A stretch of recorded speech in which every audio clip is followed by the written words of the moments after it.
Back to another week of Get There streaming. I've been away from the booth for about 2 weeks now, but coming back and have Andrew with me as my co-commentator. We're going to be bringing you some Modern tonight. And what are our matchups for the night? Well, it looks like we're going to have Jessica Controlled in the hands of Chucky. I was looking at some of the games that he was playing before and made a couple changes in comparison to what it was before. Yeah. Ricky on Burn, Sebastian on Humans. Ryan playing Jund Pyromancer, a couple choices in there. It's so I think I think there is a lot of things that are kind of suspect, but I mean, this is kind of a time to practice different decks and show off. If for some reason it ends up being viable, then it's a nice little proving ground for it. Kirby playing Hollow One, and then Alex playing Elves. So we're going to get a pretty stock of what Modern is right now. If you were to take John and make it Mardu, then it would pretty much just be a pretty non-Ancient Stirrings picture. Yeah, we just don't have the first place deck because we don't have an Infect player, but yeah, this is basically Modern. But we also just don't have a KCI player with us today. We don't need those. Matt Nass disagrees. Unless it's specifically Matt Nass, we don't need it. Every other KCI player I've watched makes me want to just stop L6 watching. been doing pretty good with it. Okay, sure. But he also only discarded one card with Champion Wits, so. Yeah, that too. That too. All right, but yeah, all the matchups look pretty stock, kind of things that you can expect to run into over the course of a weekend. And we'll go ahead and start here with Ricky's take on Burn. Now, he's going to be leaning off against Jeskai Control. One thing of note is that the Searing Blazes are not necessarily that great in this matchup, but aside from that, you should have a pretty favorable matchup against Jeskai Control because you're just so fast and aggressive. And right now, Burn, a lot of people seem to think Burn's actually in a decent spot. You're able to just go fast enough and be consistent enough against most decks in the format. Also the factor that you have good matchups against some of the decks that have been popping up as being one of the better decks in the format again. I usually have a good Infect matchup. You usually have a good KCI matchup and a good matchup against, say, Tron as well, which Tron has been showing up a lot again. There's a possibility Burn could have won over the weekend, but Eli Cassis pulled off a it's a good bluff because it worked. No, that wasn't Cassis. That was Zan Zaid. Jesus. I died. That bluff shouldn't have worked. But switching over to Jeskai Control, though, this is a deck that had been slated as one of the best decks in the format. It's still probably tier 1, if not tier 1.5. Modern's a little weird right now. Tiers just kind of shift, but this deck is very solid. This build, though, is the Restoration Angel build with one Daily Click in the main board, one Chase the Mind Sculptor in the main board. And we're on, notably, 2 Ancestral Visions, which is kind of an awkward card for this deck to be playing. What slot would that normally be? I don't know, but I do know an Ancestral list that Jim Davis was running had an Ancestral Vision over the weekend. The card... I'm still not sold on it being good right now. I feel like there are too many decks where you suspend that and then just you basically discard a card because the first 4 turns matter so much. Absolutely.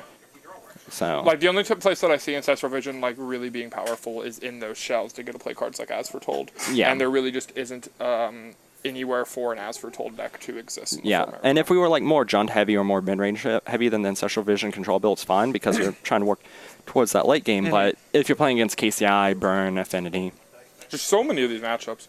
But yeah, here we're going to go ahead and see the matchup between Jeskai and Burn. And while Burn also has that quick start that it can have in the matchup, it also just has the factor that it has this inevitability. Jeskai can't clock them extremely fast on average. Yep. And that makes it to where the fact that Ricky has a 2 in 3 chance every draw step to draw an action is going to eventually win.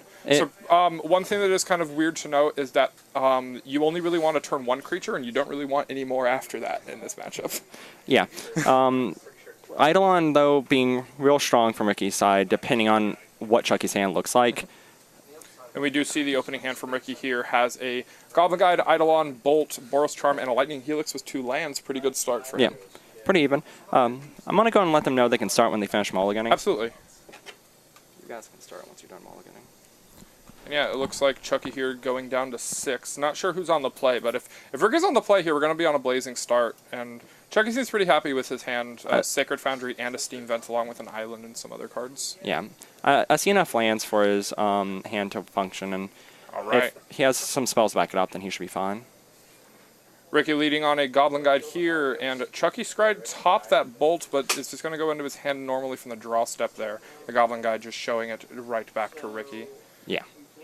And it looks like Chucky here's going to start on a suspended Ancestral when he does have access to being able to shock in for a Bolt or something else. I mean, I think I see a Sulphur Fall in his hand, at which point he's not going to lose any life to Bolt next turn. Oh, it might have been a Sulphur Fall instead of a Steam Vents. Yeah. At which point that's free, but this kind of showing the point that I made earlier where this card is kind of awkward in a lot of matchups. Yeah. Goblin Guide there reveals a Serum of Visions, going to knock Chucky down to 16, and here is the Eidolon. And he's going to have to bolt that Eidolon. Okay, there's a Sacred Foundry in the hand. I hope that's not his only way to produce red. If that's his only way to produce red, then I almost prefer just like either shocking to play it untapped or just playing it tapped, not playing the Ancestral Vision turn 1. Oh, it's a Scalding Tartan, which Okay. is even worse than a Steam Vents or anything else in this situation. Well, He's going to fetch for a mountain. mountain. So he's going to make it a little awkward for his white mana situation, but this is the way he deals the least amount of damage to him. And over this Ricky's first draws here, it looks like he's picked up a Rift Bolt and a Lightning Bolt, so some more damage to go ahead and go upstairs. Yep. Chucky goes ahead, Serum Visions, sees 2 cards, not happy with either of them, and we head back over to Ricky. And now, if Ricky draws into a land, he can put Chucky down to 4 life. No luck there, just another Rift Bolt, but that puts a lot of damage on the brink of what's going to be happening here. Another Lightning Bolt up on the top, Chucky falling down to 11. Now, if he has 2 Rift Bolts, I like just kind of suspending both and passing here. There's no reason to try to force out a 2 right now. It's better to be more efficient with your spells. You're either drawing to a land or more than likely a 1-drop, so you'll be able to double spell next turn. Yeah, and with the 2 Rift Bolts coming off suspend next turn, it just puts Chucky in such a bad spot. Ricky here just going ahead and thinking about the best way for him to Handle this turn. handle the turn here. And Chucky just kind of sitting there like, yep, there's a bolt there. I have my Ancestral Vision, and that's what we're working with. Yep, there go 2 Rift Bolts moving to suspend and Special Vision taking down to 2. I doubt we're going to see that one resolving this Yeah. game. And Chucky picking up that Bolt, and Steam Vents looks like, and the Sacred Foundry in his hand. So mana is painful if he wants to have any past this Lightning Bolt this turn. Yeah. And if he does just bolt the Goblin Guide, there's a chance that he's dead to Ricky just drawing a land or a 1-mana burn spell. Steam Vents coming in tapped. I'm curious to see Steam Vents coming into play over the Sacred Foundry this turn. Yeah, because next turn you don't have access to pain-free white mana. Yeah. Ricky draws a... couldn't get a good... Looks like a Monastery Swift Spear up in the front. Swift Spear is a pretty reasonable draw here because it makes it lethal. Assuming that the interaction happens to creatures and not to spells. Yep, there's Lightning Bolt for the Goblin Guide, and here's Bolt Lightning that. Bolt for Chucky's face, I'm going to assume. Yep. Unless, barring a Spell Pierce or a Dispel, which neither of which are in the main deck of Chucky's deck, that is lethal, and game 1 goes over to Ricky, kind of as you would expect from this match. Yeah, Burn just being consistently fast, and Amnesia Creations, thank you for the follow. Always great to see more people getting there. We definitely appreciate it. So we're going to go ahead and move on to our sideboard games here. I'm going to go ahead and let you take over the Jeskai Control side, right. because even though I did play it at the NV, this is a deck that you are more So, weathered in. cards that you want in this matchup are, you want your 2 Dispels. Okay. Those can be very good. You can bring in your Ruined Halos depending on how heavy you want to board, because they can prevent things like Eidolon from doming you for a lot. Bring you in the gates for the same reason to bring in Dispels. Lyra Dawnbringer is a 5-mana 5/5 flying lifelink for a strike. Those things are all just good. If you're bringing Lyra, is there a contemplation to bring in Geist? Yes, there actually is. Okay. So, I think if you're on the play, I like bringing in Geist. If you're on the draw, I like it slightly less, but being able to turn 3 Geist, and then if you're able to survive till turn 5 to do the Lyra, that's just game over. And it also allows you to turn the corner when they might not be expecting it. All right, so that's roughly 7 cards you're interested in your main deck. Now- no consideration for something like, say, Celestial Purge or... Celestial Purge, I totally looked over to the one of Celestial Purge, but yes, Celestial Purge gets some... is worth considering. The Settled Wreckage is too slow. The Wear Tear only hits one thing that you're super worried about, and the other cards just aren't all that great. Absolutely. All right, so going from cards to take out, I would assume some of these bigger spells, like the Jace, the Vendilion Click, potentially the Restoration Angels, Then- the 2 Ancestral Visions. I don't like Search for Risk content in this matchup either. I also don't. So yeah, like that's basically your starting cuts, and those are most likely the correct cuts because other cards are removal spells, counter spells, or win conditions that are resilient. Is Supreme Verdict better in the deck than, say, Vendilion Click for this matchup? So Vanillion Click is kind of low impact, and a lot of times you're not going to be able to nab any cards off the opponent, and it does hurt you if they have an Eidolon in play. I'd kind of prefer the Spring Verdict because you can get the 2-for-1. It is slow, but I'm not that sold on Vanillion Click. What about, say, the contemplation of potentially taking out something like your cards like Teferi? You're bringing in your Lyra, you're bringing in other 3-drops. So taking some of your higher curve and trying to be like a counter-actively aggro deck. So it depends on what you want to do. So if you're playing the Restoration Angel plan... So I just realized the synergy, because I've never played Restoration Angel Jeskai. With Lyra, yeah, actually, just take out the Teferi's. Normally, I would keep in the Teferi's over the Restoration Angels because they allow you to keep up counter magic while doing things on your turn. But because you're running that one of Lyra, it's not a huge percentage point, but at the same time, if you're able to do that thing, you just win the game. And if you're doing the Geist plan, then you might as well go all in on it. Yeah, so 2 Teferi, the 1 Search for Iskanta, the Jace, 2 Ancestral Visions, and the Vanillion Click then? Yeah. Where we're looking. That's fine. Alrighty. And then switching over to the burn From the burn side, we see a card preemptively pulled up because that's the first one we're putting in our deck. Oh, yeah, I hate that card. Uncounterable fire. They can't do anything about this. Otherwise, the rest of the sideboard isn't really anything that I'm all too excited about for this type of matchup. Your Path to Exile effects don't really do much against Snapcaster Mage cards. Searing Blood you don't really want. You want to be able to cut your Searing Blazes, but there aren't a lot of cards to cut it for. I would anticipate the 2 Exquisite Firecrafts and potentially, and I hate saying this, because we just don't want Searing Blaze that bad, I think Rest in Peace might be alright. Yeah.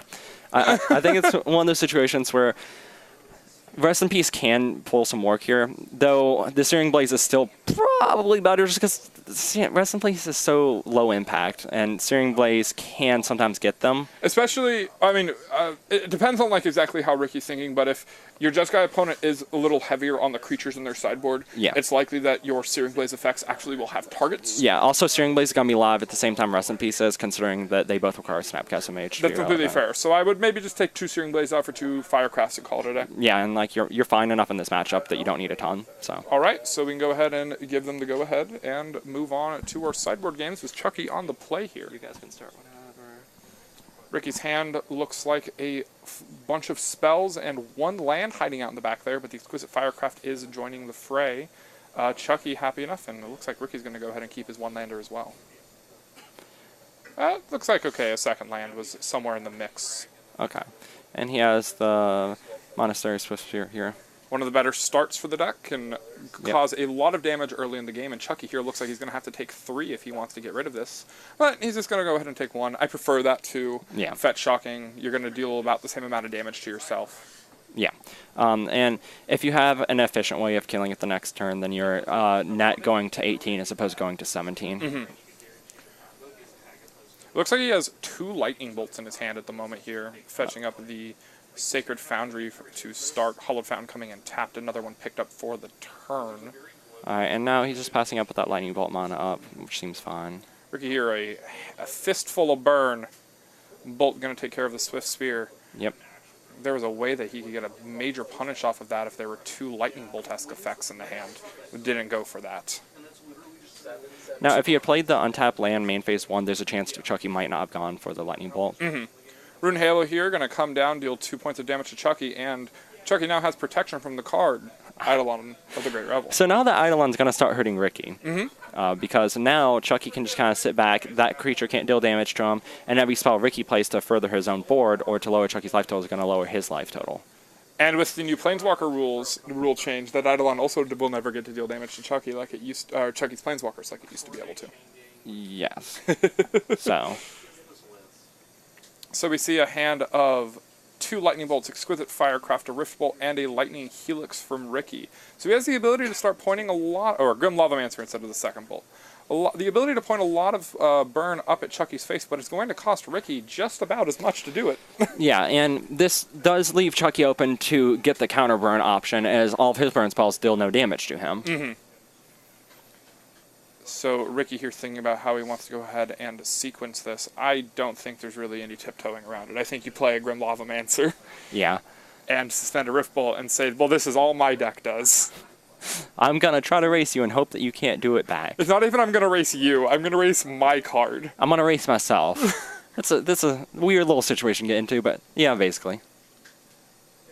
I do like, at least seeing from this game, just how Runed Halo can affect this game. There's also some weird situations where your opponent can have, say, a Rift Bolt on suspend, and then you get to play it, and then they have to target themselves with it. Yeah. That is a thing you can do. I want to see that happen now. It might happen like once. Ricky bolts his Eidolon. The madman. So, All right. I like I was thinking about the possibility of whether or not Ricky needed to kill his own Eidolon at some point, because the fact that Jeskai does have this backup burn plan doesn't mean that you're not going to win by burning Chucky when you're dealing 2 damage to yourself. Mm-hmm. It's definitely something you have to consider, but it's not something I anticipated to happen, and especially not something I anticipated to happen so soon. Yeah, I was expecting a Rim Lavamancer to eat his Eidolon, honestly. You go ahead and buff. But yeah, Bolt here going to go ahead and take care of the Grim Lavamancer here, and Chucky with Double Hull Fountain and Plains left over. Nothing yet to do with it. Farengeist, thank you for getting there with the subscription.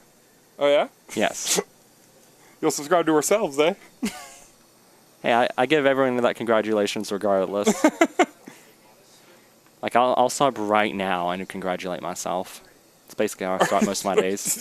Subbing right now? I'm already subbed, so... See, I just have it preemptively. But so I'm going to go up towards the dome. Chucky going to go ahead and Logic Knot that one. None of that, please. A 2 and a 3 in Ricky's hand, and Chucky at a healthy 13. Definitely doesn't seem like the type of game that Ricky is going to be the one that comes out ahead. Yeah. I think that this game we're going to see go in Chucky's favor, provided Chucky can close out the game at some point. 5th land, Chucky's going to take 2 damage for. Yeah, that's something. Goblin Guide, I believe there is a Restoration Angel in the hand for Chucky there, so Goblin Guide going to attempt to come in, and Chucky's not going to have any of it. Yeah. Can't get a great look at what the other card in Chucky's hand is, but I believe it's blue. Ooh, it looks like it might be a Dispel, which more than likely is the reasoning for that type. Holding that up, yeah, because now you can flash in the Restoration Angel, block, and have that Dispel back up. It's Snapcaster. Okay, all right. That's also fine. Cryptic Command up on top of the deck. Snapcaster Lightning Bolt going to have the snap left over to be able to either snap Logic Knot off of Restoration Angel or flicker for a bolt. Ricky just going to go ahead and use his other mana here efficiently. Lightning Helix Chucky's face. Seems reasonable. 2 damage coming across, Ricky down to 16. And say Ricky draws a Firecraft here. If he's able to just go like Firecraft you, and Chucky doesn't have a Lightning Helix life-based situation to interact with it.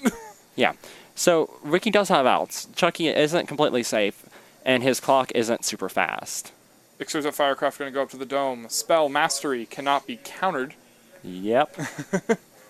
And I'm pretty sure there were more than likely 2 of those in there. I sure hope so.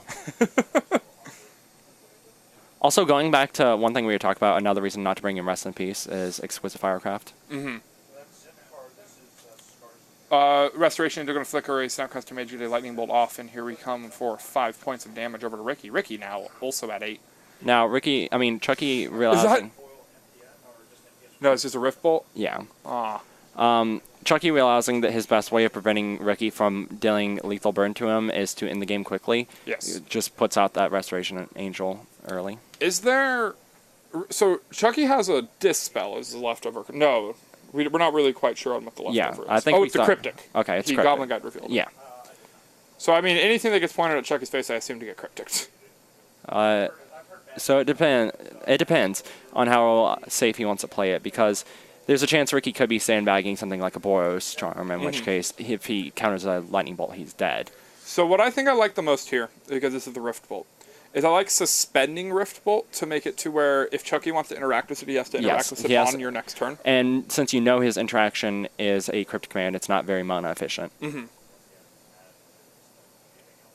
So Ricky here contemplating how he wants to go about this turn. To 2 mana being tapped? No. No, he's taking it back. He's thinking. He's deep in the tank about his fetch land. They definitely have... Well, Rift Bolt. I think it is literally just the decision on do I suspend or do I cast. So there are reasons for both. I just think that suspending wins out. Absolutely. Unless your opponent plays 5 mana Creature Teferi. Yeah, sure. Chucky got one of those resolved against him at an event. I mean, At the Classic. that feels bad.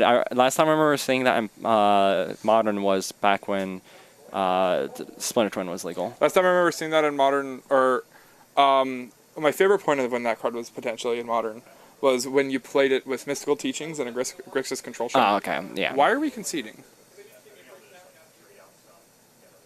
I don't know. All right, so Ricky decides that there's no more game that he can play here, even though he had an out. He had the one Exquisite Firecraft is a guaranteed out, and then he had some number of Boros Charms left in his deck as possible outs. But no, the Snapcaster was in hand, so like Snap Cryptic was going to be able to happen, but there was Yeah. no way you can Snap Cryptic and Exquisite Firecraft. Yeah. Yeah, definitely just a preemptive concession there, but we're going to be going back to the drawing board for the players here. I think Ricky going back through his deck and taking out copies of Rest in Peace for other cards. Possibly. That would be the most logical Fan of assumption. that. See, I'm looking at Searing Blood. I think we probably put the Searing Blazes back in the deck, though. Yeah. I think that seems reasonable. Ricky, putting a little bit of thought into it, though. I do appreciate that, especially going back to the sideboard. I don't think enough players go back to the sideboard. Yeah. Going back to the sideboard to either reconsider your own decisions, or there are some times that people don't consider a play draw as a thing when they're sideboarding. You did mention before, so with Chucky on the draw here, you don't like Geist as much? I don't like it as much, no, because you can play the aggressor if you're on the play, because you can play that turn 3 Geist and answer their turn 2 play efficiently. But if you're on the draw, then you're going to be in the back foot a little bit, and you're not going to have a clear window to play that Geist. What do you think about... okay, so I see him putting Teferi down here, so it looks like we're at least going to... Now, he has the Teferi, and I believe he has the Vendalion Click at the front of his deck as well, which means he kept in the Vendalion Click. Mm-hmm.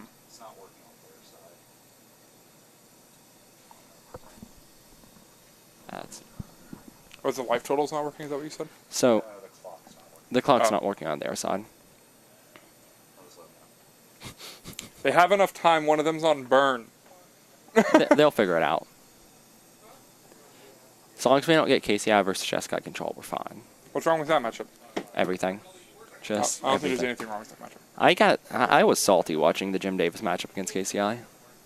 So, Where at the most recent, at the open from last week. Oh, okay. There was a weird judge call, and the entire Twitch chat started calling Jim Davis an angle shooter when he was just asking his opponent to play correctly. I'm very curious. So, opponent goes, I have 4 artifacts, one of them being KCI. I'm going to sacrifice 3 of my artifacts, 6 mana floating. Pause for a second, activate Inventor's Fair. And Jim just looks at him and goes, no, you don't have Metalcraft. And opponent goes, no, I activated my Inventor's Fair and sacrificed these to do it. And he was like, you didn't announce that. You sacrificed them for no reason. So there was a 2-minute judge call. And they rolled in Jim Davis's favor because, like, that's what the opponent did. And the opponent technically could have taken it back because it's a mana ability. You can take back mana abilities. Yeah. But he didn't know that. And everyone thought that the judge ruled that he couldn't take it back also, but the opponent just didn't know how his own deck worked. Because he also later in that same turn tried to activate Mox Opal with only 2 artifacts in play. Yeah, no, that makes complete sense. Yeah. I can see why Twitch would get annoyed by that. But we have a game to watch now. And here's a Goblin Guide. All right, and Ricky starting off by once. Whew, that's There it is. something. Lyra Dawnbringer. So Ricky now knows what is coming for him. Ricky now knows that he has to kill his opponent before turn 5. I mean, you can kill him on turn 5, too. Yeah. He knows that he has to set up to kill before the Lyra Dawnbringer can connect. Ooh, Ricky has a mulligan. There are 2 more land cards in his hand. 2 more land cards, but he is putting on some pressure right now. Goblin Guide going to reveal the Lightning Helix on top. Chucky, do you want that card? So it looks like he's considering whether or not he's going to take a damage. Right. Chucky going to go down to 11 and leave that fetch land in play. Take 2 here, take 1 there. So we're going to stay at 11 and more than likely going to go ahead and Helix down. What do you anticipate the Helix here? So Ricky has 2 cards in hand. He's probably going to go for... He's at 3.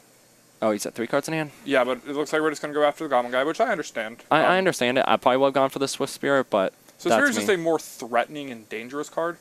Is that a Destructive Revelry? Specifically for the Runed Halo? Runed Halo... Search for Azcanta. Search for Azcanta's not staying in. He could be worried about Leyline, but I doubt he's playing Leyline at this point.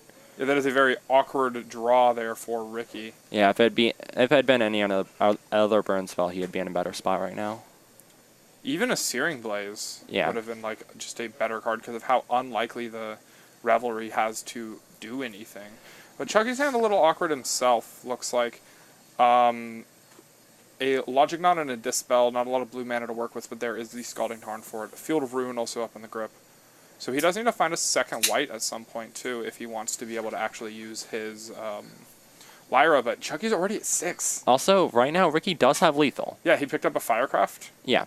So if he casts this and Chucky has no way of removing that Swift Spear, then he is dead. I don't know if Chucky does. I think Chucky's interaction is all blue. So yeah, Firecraft your face.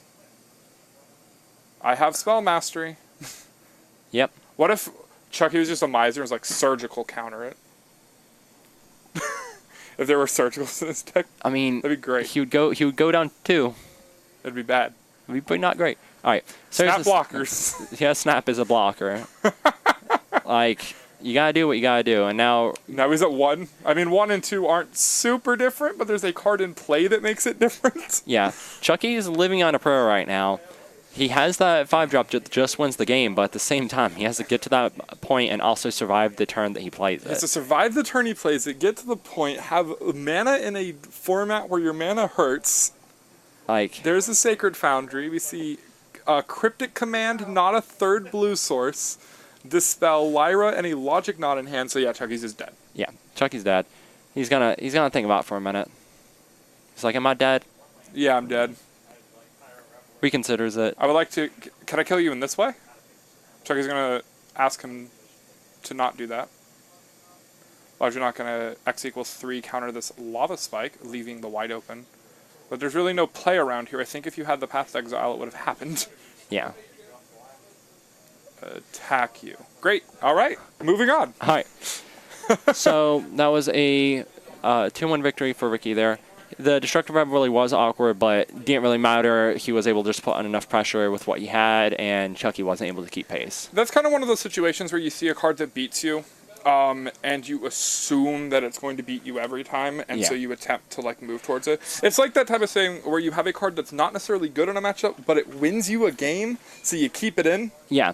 So that's one of those times where like sometimes it's correct to bring in a card for a specific card, but I think if you only believe your opponent be playing Rune Halo, then I don't think it's strong enough. Specifically because at max they're playing 2, usually they're playing 1. All right, so we're gonna move on from that 2-1 victory for Ricky and moving into our next match, which we're gonna see Chucky again. Chucky playing Jeskai Control still, and he's going to be up against Sebastian on Humans. Now, this is supposed to be a really good matchup for Chucky here. Humans can still get it. They have those insane draws that can just disrupt you and put on a lot of pressure, but on average, Chucky should win. The more I played it, and the more I've seen Humans, and the more I've watched coverage, etc., I think this matchup is a lot more 50-50 than it is one-sided. I think it's... So, in my time playing it, I think it's 60-40. Okay. Like, the matches where they win are the ones where they have good hands, but if they don't have really good hands, they don't win. So here we have Sebastian's Humans list, pretty stock. I mean, you have a deck where 58 of the cards can't be moved in the main deck, and you have 2 flex slots.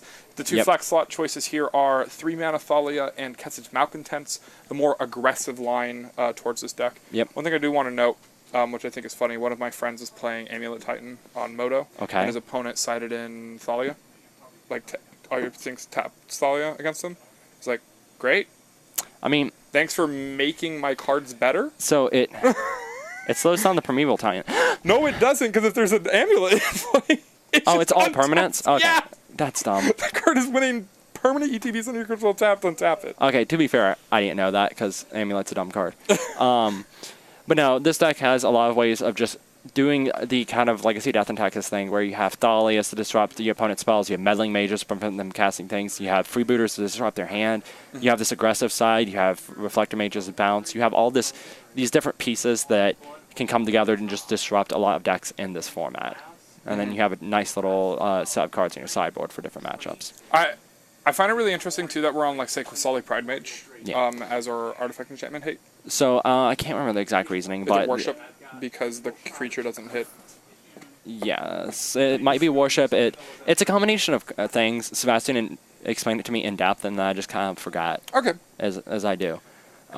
So I think that they were good looking to this deck, and we can probably give them the go-ahead whenever. Yeah, we already know what Chucky's list looks like. And there's another matchup where I think playing in Special Vision is going to be a pain. You guys can start whenever. So I hadn't considered the Ancestral Vision, and I hadn't considered exactly what build he's on. This build seems slightly less optimal for this matchup. Incredibly, in my opinion, not just slightly. Yeah, Ancestral Vision also having that awkward anti-synergy against multiple cards in Sebastian's deck, like Meddling Mage, Dahlia, etc. We see an opening hand from Sebastian of Cavernous Souls, no Aether Vial, and no 1-drop creatures, so that one is gone. Just easy mulligan there. Chucky looking over his hand, I think we're going to see a keep. It looks like I see 4 lands, which is fine. One thing that is to note is one thing that a lot of Humans players have been moving to in those select slots have been more copies of Restoration Angel in the main deck. And that is one way that this deck has to attack these control decks like Pyromancer and Jeskai, because so much of the sequencing of this deck is to make it awkward for your opponent. And Restoration Angel helps in doing that, and if your opponent isn't expecting it, they can get blown out pretty severely. We see a 1-lander on the play with just a Noble Hierarch, so Chucky has the way to immediately punish this if he is a heads up enough about the Bolt the Bird, and the bird survives. So Chucky deciding that in this matchup he wants to save his removal for more relevant creatures, because they have enough 2-drops that Bolt isn't necessarily going to do something. In this case, it would have been really good, but he doesn't know that for sure. That is one nice thing about Humans, is just how stretched it makes all your removal. Yes. So you can't mess around doing things like bolting Noble Hierarchs, unless you just have the solid read that is everything they've got. Yeah, if Chucky had the solid read on it, then yeah, he would have blown Sebastian out of the water, but unfortunately he did not. And a tapped land here going to mean that Chucky has no place for a whole nother turn cycle with Sebastian here missing another land. So I disagree with that. I probably would have played the untapped land, just handle that Thalia. Like, you're taking 2 damage regardless. Actually, you're taking 3 damage this way. Sebastian here looking at Champion of the Parish, Kitesail, Freebooter, and Thalia's Lieutenant as options. Going to go ahead and play the Duress on a creature. Now that Kitesail Freebooter looking to make the Chucky play of not holding anything removal. Oh, he didn't have a Lightning Bolt. Yeah. Okay. Okay, that's the reason. All the cards cost 2. Yeah, which means they cost 3. Which, never mind. I agree with putting my land tapped when I don't have anything to do. I'm going to assume this Lightning Helix is going to be put under the Freebooter. Yeah. I mean, it's a possible... Well, like, taking the Verdict doesn't do anything. And Verdict comes down on 5. You're looking to win the game before the Verdict comes down. Chucky doesn't have his 4th and 5th drops lined up. He also doesn't have the 2nd white lined up right now. He's pretty far away from that. And everything else in there is kind of meh. Picked up the Helix right off the top? I mean, how we drew it up. That's pretty solid here, obviously. All right, untapped land here from Chucky going to mean that he can at least interact with the board. Do you anticipate the Helix to go after the Freebooter here, or do you think that potentially it might go after the Thalia to make it to where Supreme Verdict off of a fetch land is So, if I had the guaranteed land, I would go after the Thalia, but since I don't have the guaranteed land, I'd go after the Freebooter. Well, what if you're Chucky, and you Ghost Quarter yourself? If I'm Chucky, yeah, Chucky will probably make the play where he hits the Thalia and then he top decks the land. But I would make the more conservative play, and the more conservative play might even be incorrect. It's just... Champion of the Parish here going to come into play, going to start putting some real pressure on. So if Thalia's Lieutenant comes down here and makes this giant board, do you think that kill the Thalia and then kill the other creature is the more optimal line? If that were to happen, then you might be forced into doing that line, so that way you have an out to what's going on the board. Kind of surprised to see this attack here, 2 damage going to come over to Chucky, the Helix trading for another Helix there, and then a post-combat Lieutenant. Okay. It's kind of an interesting decision. I don't see There's the land, and it's white. Okay, that's... See? Should have been a miser. So he should have, but I don't think... I think that he's still going to be fine here. He's going to be at 20 life and then take some amount of damage. Oh, absolutely. 20 life off the Lightning Helix. No, he is definitely playing this the correct way. But if you're playing it the I'm always lucky way... Yeah, then he would have got really rewarded there. Now, Sebastian can get the punish with a Meddling Mage or a Freebooter or anything like that, but he needs that. Well, Freebooter isn't as much punish here because Chucky has access to Mana Leak and the Lightning Helix in hand. Yeah, but there's not if he casts one of those things not targeting the Thalia, then he doesn't guarantee you have the mana next turn. That's fair.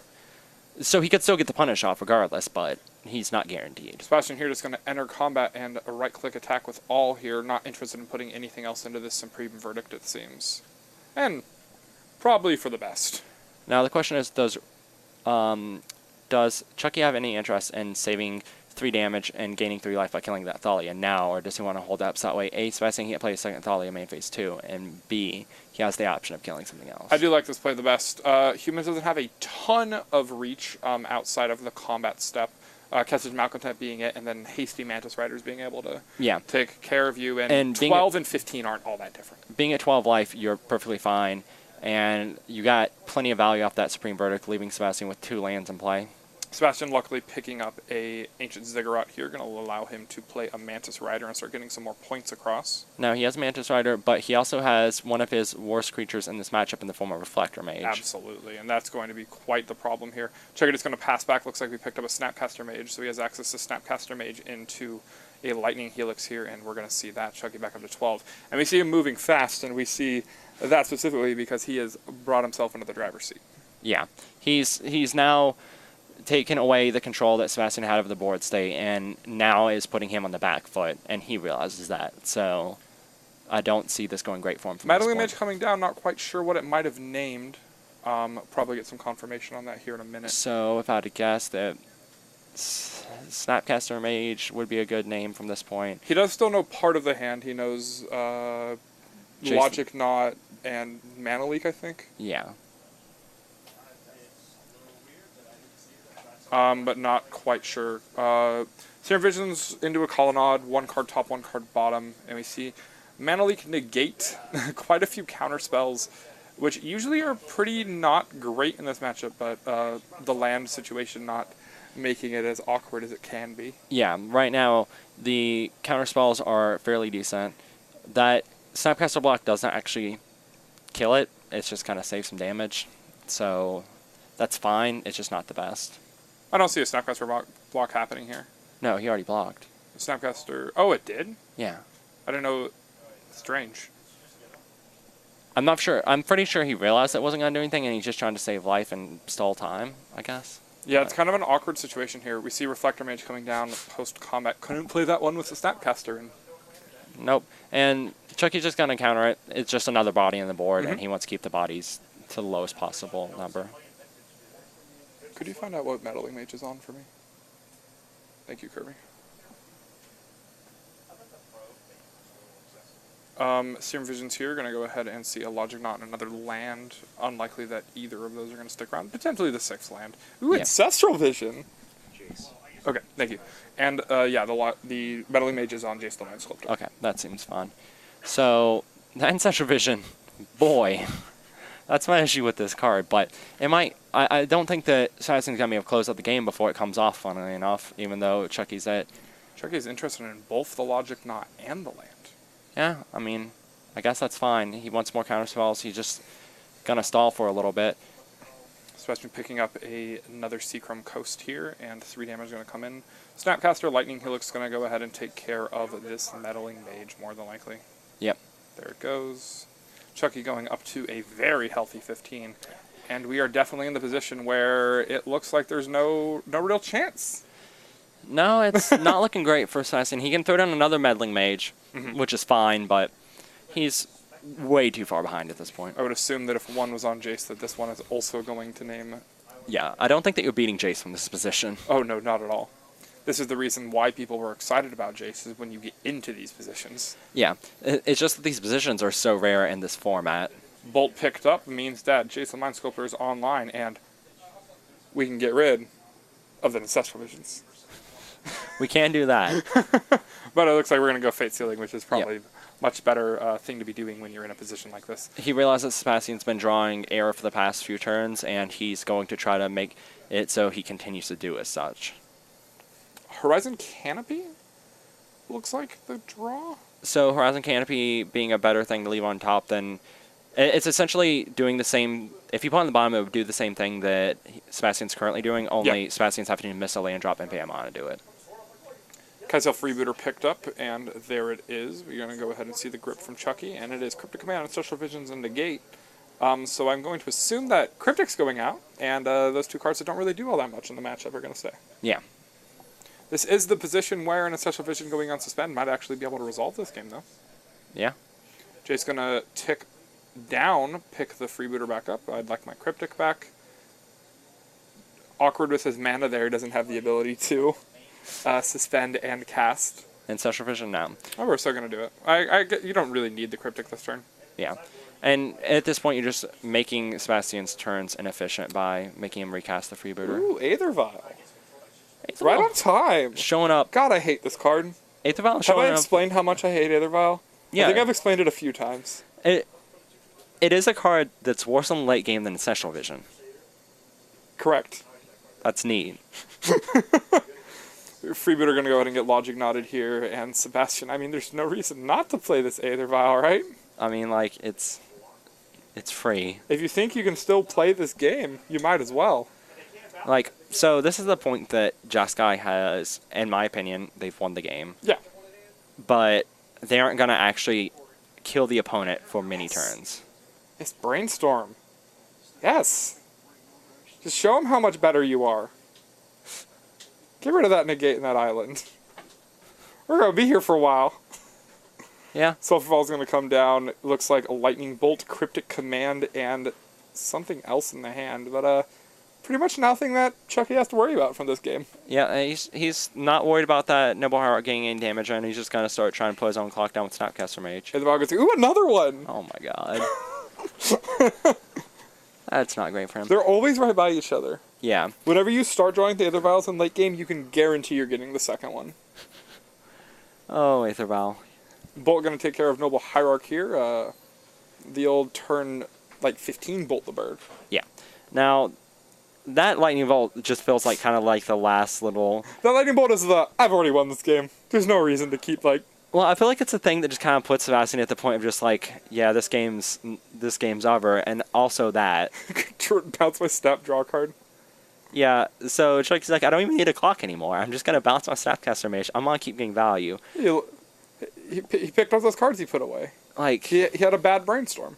He had a bad Brainstorm, but... Oh, look, there's another Ancestral Visions. Oh, we're getting rid of it, huh? We don't want it. Game's not going to last another 4 turns. Alright, so... At this point, Chucky has many routes to victory. He can start doing the Celestial Colony Why thing. are we still here? He wants to hold up the Cryptic Command. And at this point, I'd like just starting back up on the Jace upticks, just kind of like present Temple Clock, but at the same time, you're not hurried to win. Ooh, land. It's alright. If Sebastian flashbacks a Dawn, he'll pick up his whole graveyard. Yeah, if he flashbacks a Dawn, he'll pick up his graveyard. Do you think he plays any Dusk Dawns? I don't know. Fetch from Chucky going to go down to 14. Get rid of that Ancestral Vision that was up on top of the deck. I think Sebastian's just letting Chucky actually do something after he flailed around against Burn. Is that what's going on? Sebastian's just like, I'm not going to concede because it looks bad, but Snap Bolt the Dome. Doesn't happen in this matchup quite a lot. No. But once the Snap Bolts at the face start coming down, that means that Chucky's turning the corner. Also, just every time Chucky does something leave a card on top with Jace, I can feel Sebastian's morale going down. We're just slowly going into a position where we hate ourselves more and more. He's like, I didn't know I had hoped to lose, but man, I just lost it. Colonnade and Snapcaster are going to come across. Sebastian going to pick up a card that Chucky left on top. Ooh, a Champion of the Parish. So that guy, if he stays around for a bit, he's real dangerous. Alright. Do you think he's going to stay around for a bit? No. In fact, he didn't stay around for even a complete turn cycle because Sebastian saw the writing on the wall, scooped it up. He put it into play and then conceded. Yeah. He gave your opponent information. Alright. We're going to move over to sideboarding here where we're going to bring up humans, and I'm going to go ahead and take a look at what I anticipate sideboard, and I'm going to bring in those Direfleet Daredevils, those Selfless Spirits, and those Sin Collectors, and that Restoration Angel. I want all those. That's fair. We're going to get rid of those stupid Reflector Mages. Reflector Mages being super medium.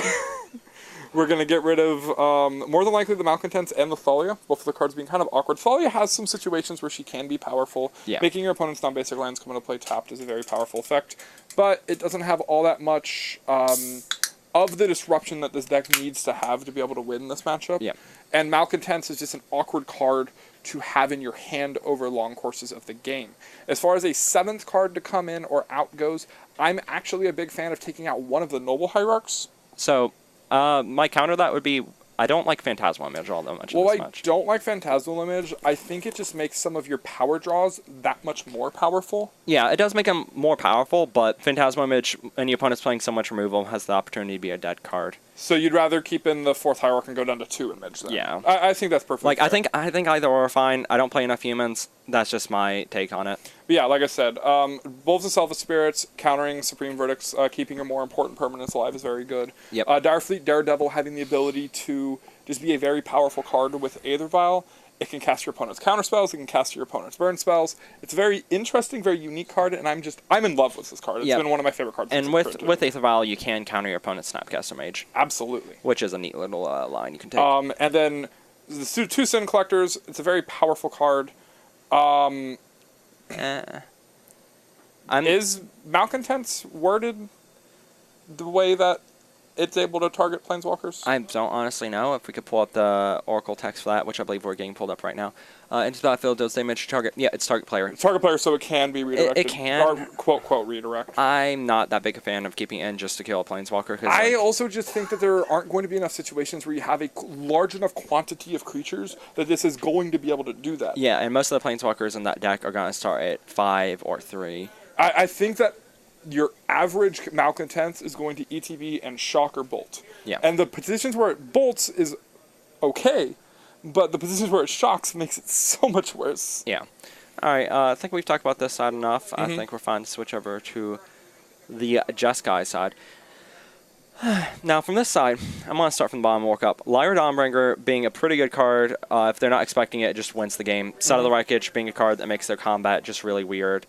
Engineer Explosives being able to hit a lot of permanents in that deck that you're worried about. That's really the reason that card has had such a giant resurgence in the meta. Yep. Like, you see almost every deck on more than two or more colors playing at least one copy of Engineered. Now, there are no other cards I'm super stoked for in the sideboard. We do have that Elspeth, which is a little for me. We can bring in the Wear Tear if we really want to kill that Aether Vial. And we can bring in the Ruined Halo if we want to do that. But Mantis Rider, Sin Collector, Kessage Freebooter, or the Freebooter. So, yes, you can bring in the Celestial Purge if you I want to do think it. Purge has enough to where it's better than some of your other cards. And especially if you're just going Lyra, Settle the Wreckage, Engineered Explosives, Celestial Purge, that's 4 cards, and that's double Ancestral Visions, Jason Search. You're probably leaving in the Jace or the Search to take out the Negate. Oh, yeah, that's true. I keep forgetting the one negates there. Yeah, I forgot about the Negate also when I was talking about sideboard because I was like, yeah, like you take out your 2-drop counter package and your Search for Visconta if you want to. But yeah, with the Negate, then yeah, you can bring in that Celestial Purge. I've had times where the Celestial Purge has burned me, so I stop bringing it in. But it's still a fine card, and that's just a personal bias. And I always completely forget about the situation where you probably do not want Logic Knot at all, just because of how awkward it is against both Cavern of Souls and Aether Vial. Cavern of Souls, Aether Vial, there are so many situations where your counter spells are just kind of not optimal. Right. But I think that with that, we'll go and bring it over to sideboards to see if either of the players can make the best of their sideboard cards. Chucky looks like we're taking a mulligan, and from Sebastian, I see 2 lands and a vial where we want it in the opening hand. Yep. So, Sebastian being on the play with a turn 1 Aether Vial on a 7 against Chucky and a Mole to 6. This feels like a game that before it even starts, it's in Sebastian's favor. Selfless Spirit, Noble Hierarch, and a Champion of the Parish leftovers from that hand. 2 champions. Okay. All right, so we have the turn 1 vial, turn 2 Parish, Noble draw. Yeah, that's a really strong hand. It's gonna put Chucky in a not great spot. Chucky going to go ahead and scry, keep 1 on the top. It looks like his hand is a plethora of lands, more than likely a spell, what's left up there on top. And we're going to go ahead and just lead on the Champion of the Parish here. Alright, just go straight to the aggro. And Engineered Explosives the pickup for Chucky. Going to make it to where this hand is going to be... So, he's gonna get a lot of damage in, but turn 3 he's gonna lose it all. Another Champion of the Parish to pick up for Sebastian. Okay, so Sebastian has a really aggressive hand. And Oh no, because here he gets to go double Champion of the Parish. Chucky goes Engineered Explosives tap lane, and he plays a Selfless Spirit. yeah, that's pretty solid. At which point, Chucky would need a 1-drop removal spell plus the Engineer Explosives crack. Champion of the Parish all going to come in. Chucky going to go down to 15. He's We see him pick up a Field of Ruin, and here is the powerful Engineered Explosives for 1. Yep. But Sebastian has that one covered in the Selfless Spirit. And now Chucky's just hoping that he can find an untapped land to kill the Selfless Spirit and pop the EE. Selfless Spirit, 6 damage, going to come across Chucky, already down to 9. Let's see what he has. Picks up a Path. Okay, Path is a huge draw. Going to get sacrificed in response here. Land going to come in, and on the upkeep draw, I mean, it doesn't really matter when you do it. Yeah, you can play it whenever you want. You can even wait till he attacks. There's no way that humans can punish you without an Aether Vial. Yep, there is the 3 for 1 from Engineered Explosives, but those champions might have already done enough work. So they've done a lot of work, but Sebastian now is back to the position of having only 2 lands and not much in play against Chucky with 3 lands and a decently sized hand. Going into 4, and here is a Lightning Helix picked up from Chucky, and Vial and Noble Hierarch are not exactly what you want to be playing on turn 4 of the game. No. I think that at this point we're in a position where Chucky has the possibility of getting back in the driver's seat. We're going to see a Shockland coming in from Chucky here, putting him down to 7. Now, this is hard representing that Restoration Angel, or he's going to do something else and hold up the Lightning 2, Helix. 3. It looks like we're going to go ahead and Field of Ruin. I'm curious to see the choice of land that he played here, because it makes it to where if he wants the Helix, he has to get the Plains, and he's off of Cryptic Mana for next turn. He did have access to another Shockland that he could have played here, but elected to go ahead and use the Sacred Foundry this turn. Yeah. Like, that is something he did, but I don't think it's going to matter a ton here. Mm-hmm. He has enough other good plays lined up, in worst case he can shock from this point. Looks like Sebastian picked up a Thalia, has access to Thalia and Noble Hierarch this turn, or a Meddling Mage if you'd like to go ahead and Miser what Chucky has. Yeah. Meddling Mage being risky because you have no information. Mm-hmm. And there's so many cards that are good against you in your current position. Pass to Exile picked up there, and Chucky again, Shockland Pass. Chucky has no fear and is willing to show Sebastian that. Alright, Sebastian here thinking about if he wants to put this Noble Hierarch in play. I don't see a reason why not to. Alright, there is the Noble Hierarch. And Chucky's like, yeah, that's fine. He's looking at multiple cryptic commands in his hand, has Path to Exile. He seems fine right now. Sebastian looks like we picked up a Horizon Canopy, one of the better lands to draw in this position, although, I mean, we wouldn't want to draw lands that have, given the choice. Path to Exile going to take care of Thalia here. Yep. This does take Chucky off the cryptic command mana, but it doesn't matter all that much, and it gets rid of something that's taxing him, and right now, Sebastian's only real threat. Curious to see what Sebastian was thinking about there. Is there enough of a reason to potentially, like, I don't know, crack your Horizon Canopy, potentially draw a Phantasmal Image, put it in play in response? I don't like that, but... He is attempting to play a second land. Oh, okay, good. We're not going to Burton Seeding it. Alright.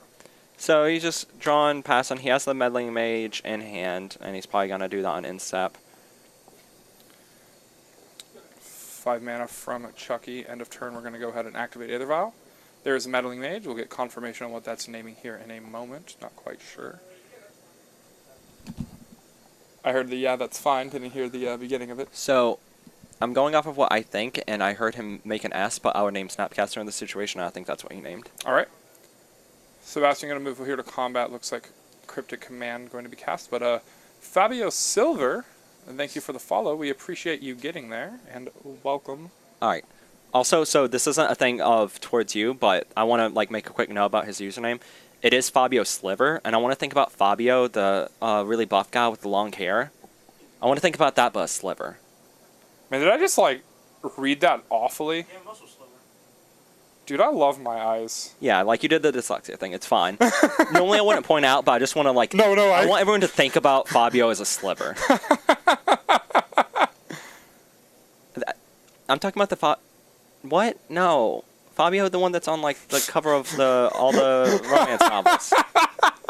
Please do not send links. I don't want this Twitch being taken down. Lightning Bolt here going to take care of the Meddling Mage. Chucky going to go ahead and play a land. Alright, so anyways, some stuff happened. Looks like Snap and Cryptic Command up in the grip for Chucky. Another game that I'm going to be pretty surprised if Chucky loses. Yep. So he's playing Snapcaster Mage. curious as to... This is with that on the stack. Yep. Lightning Helix, the Noble Hierarch, sure. I do like the position that he's moving from here. Moving back to Sebastian, picks up a Sin Collector, so we get to go ahead and take a look at the Grip, which is a Cryptic Command, and that's going to put the board kind of at parity. Yeah. Sin Collector, what you got? Cryptic Command, and it's gone. All right. So Chucky is now hell-bent, but he does have a Colonnade. So right now, Sebastian doesn't have any good attacks. Chucky really isn't in the position to be getting aggressive. So they're going into top deck war. At this point, Sebastian has more consistent threats to draw, but Chucky has better top decks. And notably, Sebastian, cards that would be bad to draw in this late game, he's actually gone through a lot of them. 2 Noble Hierarchs in the graveyard, 3 copies of the Champion of the Parish, and 1 of the Aether Vials already gone. Yeah. So that leaves 1 Champion, 2 Nobles, and 3 Aether Vials. It's only 6 really bad draws. Yeah. And Chucky doesn't necessarily have a ton of bad draws. He just doesn't have a ton of high-impact cards. Caden who? Thank you for getting there. It's always great to see more people getting there. TM. We appreciate you joining us.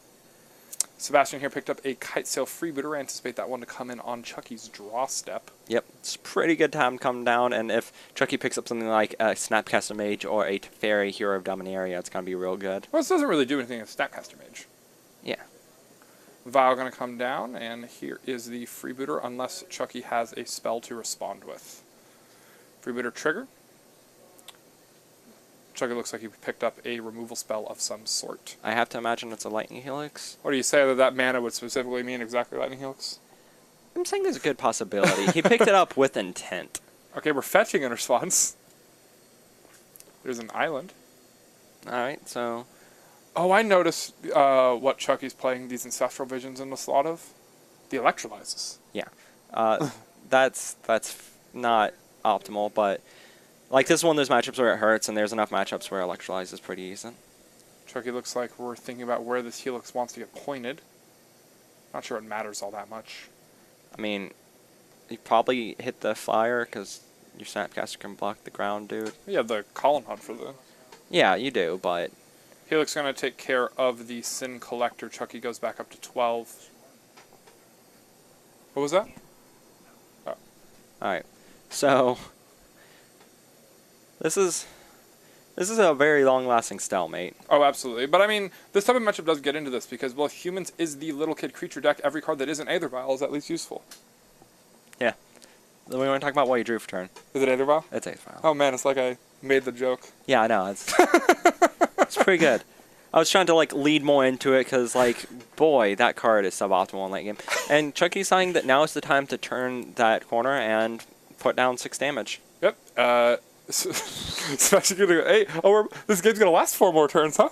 So, Ancestral Vision, all jokes aside, is better than the Aether Vial. Oh, absolutely. What about Ancient Ziggurat? God. So, it's not great that Sebastian's drawing into straight lands here, but not a ton he can do about it. Vision's going to tick down to 3. Chucky going to draw. More than likely going to see that Colonnade get fired up again. No, I mean, we have a Vision's ticking down now. There's no reason. We're in no rush. So Chucky deciding to slow it down a little bit. He's just going to try to play the control game, and then when that Ancestral Vision comes off, he wins the game. Yep. Well, he doesn't win the game, but he bears his opponent in card advantage. Another Snapcaster going to come into play end of turn. Snapcaster, Lightning Helix, put Sebastian down to 5. Which would be dead to the attack this turn. Yep. There is a Thalia in Sebastian's hand, but that's just going to put him to 1. Thalia does properly block the Snapcaster Mage, but he still has to deal with that flying 4/4. Unless there is somehow, like, Reflector Mage still in the deck. Yeah. If there was Reflector Mage, it would be pretty fine here, but I think that at this point he's only going to be able to barely survive. Mm-hmm. Yep. Thalia more than likely just going to come in here for the block. It's important. So... Sebastian, I'm not sure what phase we're in, but he needs to do this before declare attackers. Oh, okay, I see why. Because Burn Spell could have still gone somewhere. Or Path to Exile specifically, because Burn Spell would just kill him regardless. Fair. Reflector Mage. That's real. Okay, he has the Reflector Mage. That's actually a good card here. Alright, 2 damage on the come across. Chucky goes down to 12.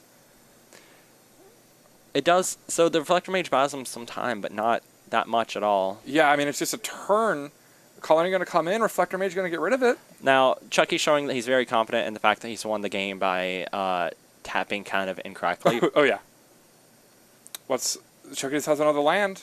It's a good thing he didn't play that first. Yeah. And Colony going to come back down, and Sebastian has another draw. And Reflector Mage, of course, not stopping you from replaying We a got land. Restoration Angel. So he might... This is a big deal. So it's a big deal. But Vision's going to come off. The Vision's going to come off. Chucky's going to have to pay 1 for on his upkeep, but he has so many draws to just kill Sebastian off of 4 draw absolutely. steps. All right, Cavern of Soul's going to come in. I'm assuming going to name Angel. So if he names Angel, it's going to be a huge tell. All right, here is Ancestral Visions, cost an extra 1. Yep. Chucky going to pick up 4 cards for the turn. We see Supreme Verdict, Lyra Dawnbringer, and another card in the middle, and a Serum Visions as the actual draw step. Okay. And so importantly, even if Sebastian's able to get the full punish off, he can't kill Chucky next turn. He can only put him down to 1. But if you draw the Thalia's Lieutenant. If he draws a Thalia, it's a Serum Visions costs an extra mana. Costs an extra mana. Yep. Sebastian's not going to miss it. Okay, so this Lyra, but the Lyra gets beat by the Restoration Angel. Yeah, it does. So Lyra's going to... 2 mana. Oh, no. So no, this is another Serum Vision. He's just going for it, but card with that on top, and we have exact mana. Hey, look at this cute thing I got to do. All right, so we got to have Sebastian have a pretty good start there. Put off a lot of early aggression and have even good late game, but he just I'm really ended upset. up losing this He was match. so close. He was really close off of solely the back of Restoration Angel and Reflector Mage. He had every perfect opportunity he had to potentially win that game. But yeah, we're going to see Jeskai Control pick the game up. Kind of awkward, or kind of what we anticipate from this type of matchup. Jeskai Control, one of the decks that started really picking up in popularity because of how good Humans was doing. Yes. Now, we're going to see John Pyromancer versus Humans. Now, before I start saying the statements I'm going to say, I would like to pull up the John Pyromancer list. Okay. Because I don't know if everything I want to say is factual because I didn't look at the list beforehand. I did. I took a look at it. This is literally just Mardu Pyromancer, but you put All right. the Lingering Souls in the sideboard. All right, so losing out on Lingering Souls in this matchup matters a lot. Your Tarmogoyf being pretty medium here. It's a card that's just straight bad against Reflector Mage. And I feel like... It is kind of a roadblock, though, if they don't have the Mage. It's a roadblock if they don't have it. But I feel like that's something you don't need to open up yourself up to because this deck is fairly okay against Reflector Mage as a card. Also, one big concern here is this deck doesn't synergize as well as the other version with the Blood Moons in your deck. And also, there's not the Lingering Soul synergy with the Faithless Lootings and Bedlam Revelers. And Collective Brutality and all your other ways that you have this value engine using cards like Lingering Souls. So I'm concerned that you're not going to be able to go full value engine, and that's going to hurt you in this matchup because the way that you win this matchup is that you can just continually keep doing things. You're never out of gas, but I feel like you have more opportunities to run out of gas here because you don't have the Lingering Souls to flashback. You can get shut off by your own Blood Moon. You have Tarmogoyf, which is bad with discards. That is a good point, Tezzerator, that one of the primary reasons that I would think you'd want to move into green for the Pyro deck is for a card like Abrupt Decay, which there are no copies of in the 75. Actually, other than exactly one Maelstrom Pulse, the only card we even have green for is Tarmogoyf, which is kind of an awkward thing. We did see this period of time where there were these 4-color Mardu Pyromancer decks that were splashing green, and they were playing Decay and they were playing Bloodbraid Elf. Sure. And I definitely like that a lot better than going down the Tarmogoyf line. Well, I was talking with Ryan about it beforehand about how he thinks that the Tarmogoyf is better than the Bloodbraid Elf. I think there's a conversation for that. Yeah. I'm the big thing I'm also just not sold on is I'm not sold on this deck running Blood Moon. I don't think that you can synergize as well with it, specifically because you want that one forest. Yeah. And that one forest is so bad with a lot of the other cards in your deck. Is my big concern, but... But we'll go ahead and see how this works. And one thing to note is that these Mardu Pyromancer decks generally have a mildly favored matchup against these Humans decks because point-and-click removal is good against creatures, a deck of man. Yep, and once again, I can't sound like a record here, but Lingering Souls is a good card against creature decks that are trying to beat you down. You can clog up the board and then get to your late game. And that's one of the reasons why like Young Pyromancer is so powerful in this deck, is because it makes it to where your removal spells are also chump blockers or potentially a way to turn the game at some point. Yeah. But anyways, enough talking about that. I'm going to go and give them the go-ahead. All right. You guys can go whenever. So, in your opinion then, who do you think has the favor in this matchup? So, I think that it's going to go slightly towards Sebastian here because I think that you lose out on enough of the stuff that made you so favored.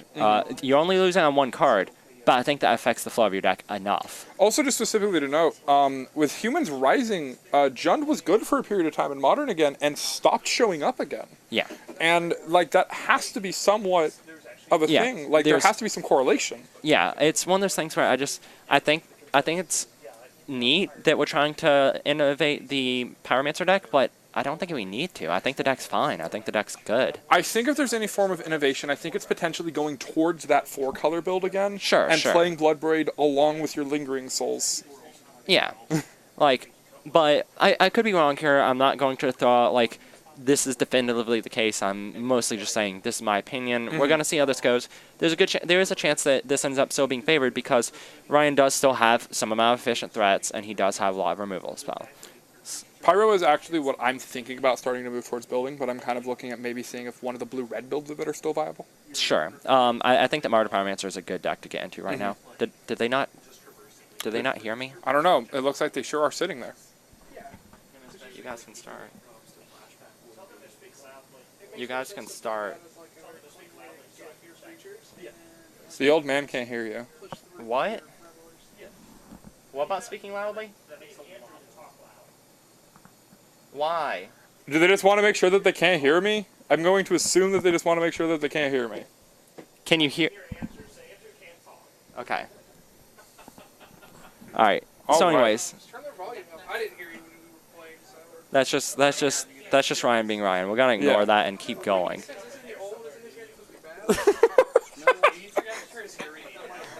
All right. All right. So. All right. Sebastian just like, I don't know what the problem is. I'm just sitting here. I'm trying to play my humans. I'm trying to spike this tournament real quick because I've already lost round 1 of this 2-round tournament. All right. Ooh, we get to see the die roll. All right. 10. All right. Humans 7. being on the play here definitely does give it a little bit of an edge here. We see Thalia land. There is the Aether Vial in the opener. It looks like a 1-lander Aether Vial Noble Hierarch. That's pretty good for his deck. Yeah, like you're fine with having 1 lands, Noble Hierarch, and your Aether Vial. From Ryan, we see Thoughtseize, Kolaghan's Command, Tarmogoyf. Didn't see the back of the hand, but I believe there's at least 2 lands in there. Yep. We're gonna go and we should be seeing that Aether Vial is his initial play. I would assume it is going to be turn 1. They might need you to tell them to go ahead again. I'm joking. I think they're moving. Yep, there is Cavernous Souls. It's going to name Human and Noble Hierarch going to come down first. So, playing Noble Hierarch first is specifically saying, I'm going to draw a land so I can play a 3-drop. But there's no 3-drop.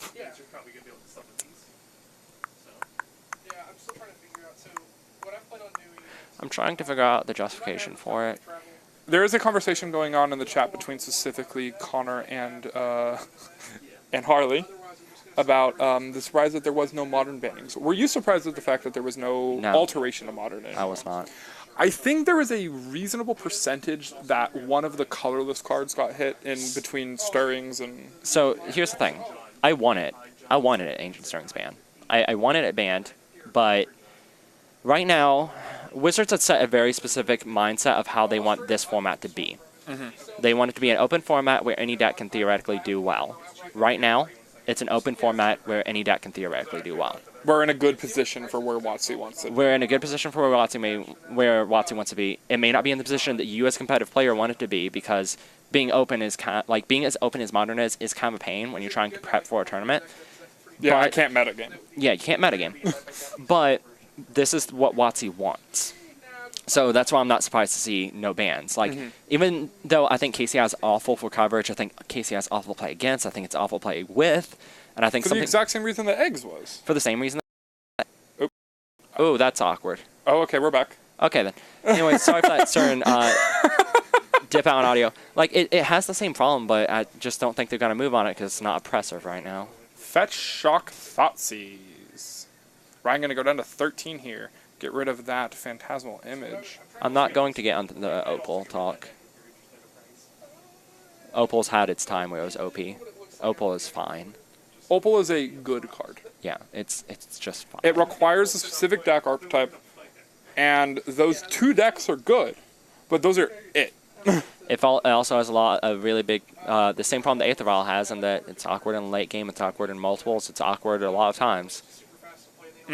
So, Ryan, Freebooter going to go ahead and take care of that Kolaghan's Command. Ryan picks up a Lightning Bolt. Looks like Faithless Looting, Tarmogoyf, and Lightning Bolt, the cards in Ryan's hand. And here we're going to see something awkward.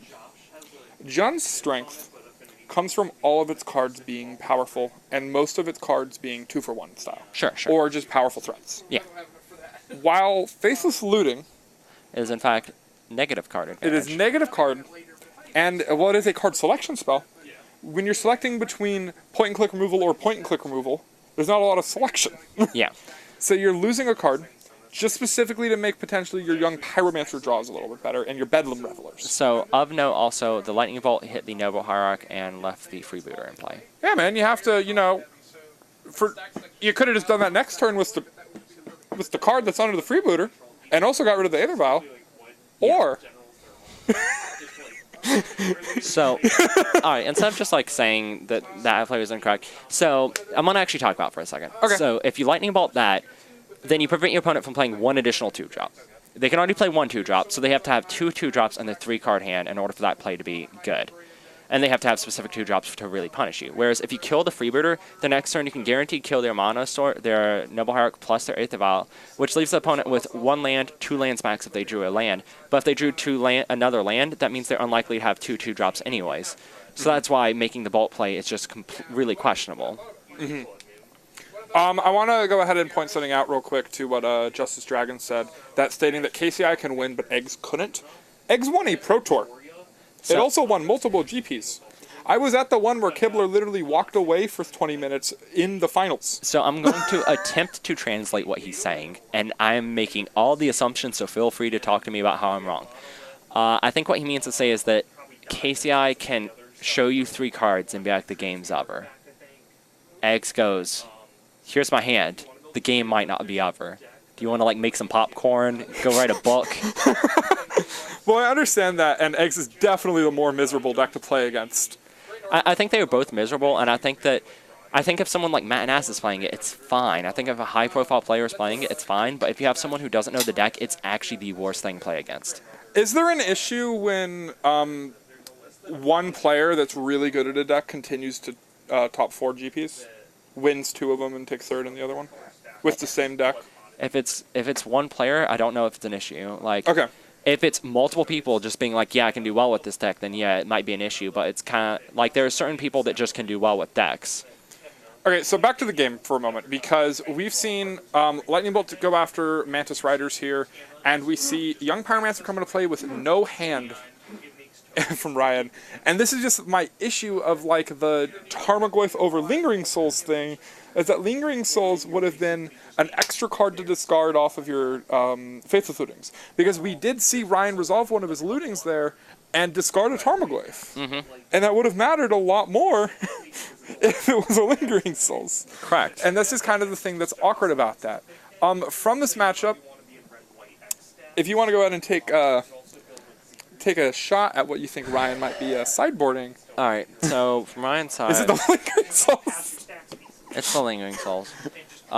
So... I want to sideboard out the cards I don't like in this deck is my issue. I think that you want to take out the Blood Moons here. You can't... Not in this matchup. Blood Moon coming down is you win the game half of the time. It is, you win the game half the time, sure, but... Alright, so in that case, you're cutting the Tarmogoyfs at the very minimum. Okay. You're bringing in the Lingering Souls, you're bringing in the Engineer Explosives. And the Sacred, you have to bring the Sacred Foundry. You have to bring in the Sacred Foundry, but you just cut your green land. Yeah, you cut the forest. You cut one of your Overgrown Tombs. Oh, yeah, you probably cut the forest. is a much worse land than Overgrown Tomb. Your Anger Gods and your Lilianas are fine. Anger being a little bit better, Liliana not killing as much as you would think a lot of the times. Mm-hmm. You definitely want to get rid of your Tarmogoyf so you can get rid of your some number of Thoughtseizes.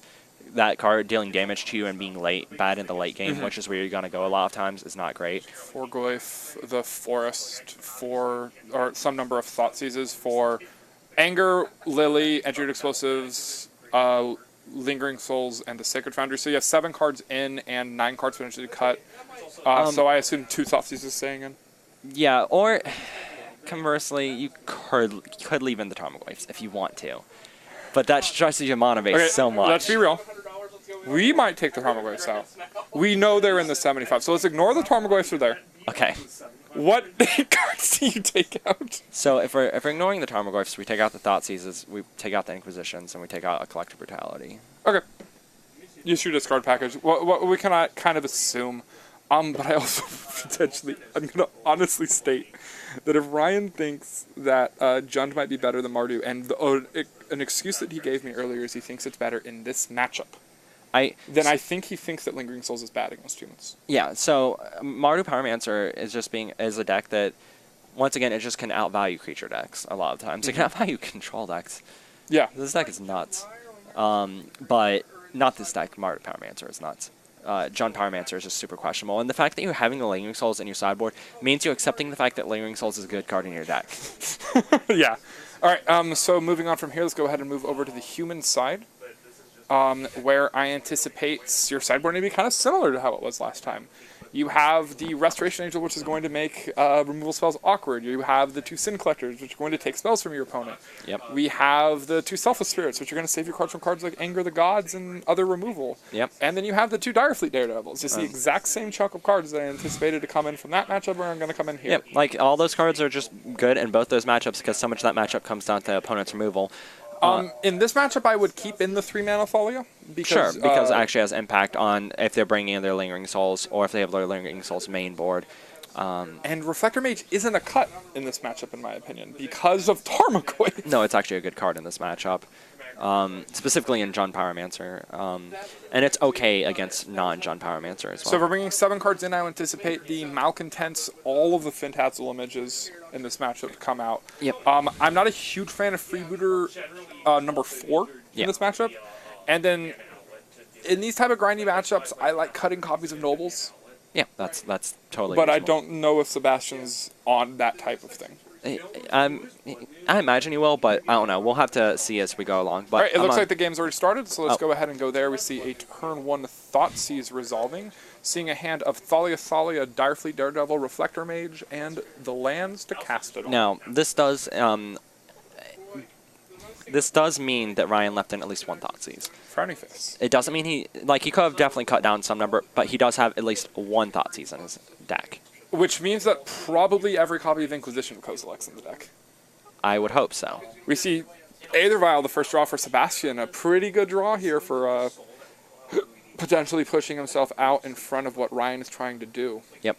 Card like Aethervial being really good in this type of matchup because you're able to play a really tricky instant speed game and kind of trip up your opponent.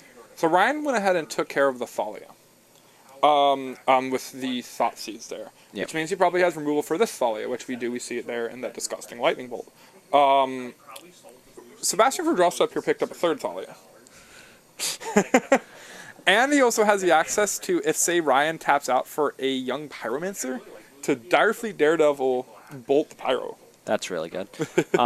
Right now, Sebastian's hand is lining up pretty well. The Oops All Thalias being actually pretty solid here.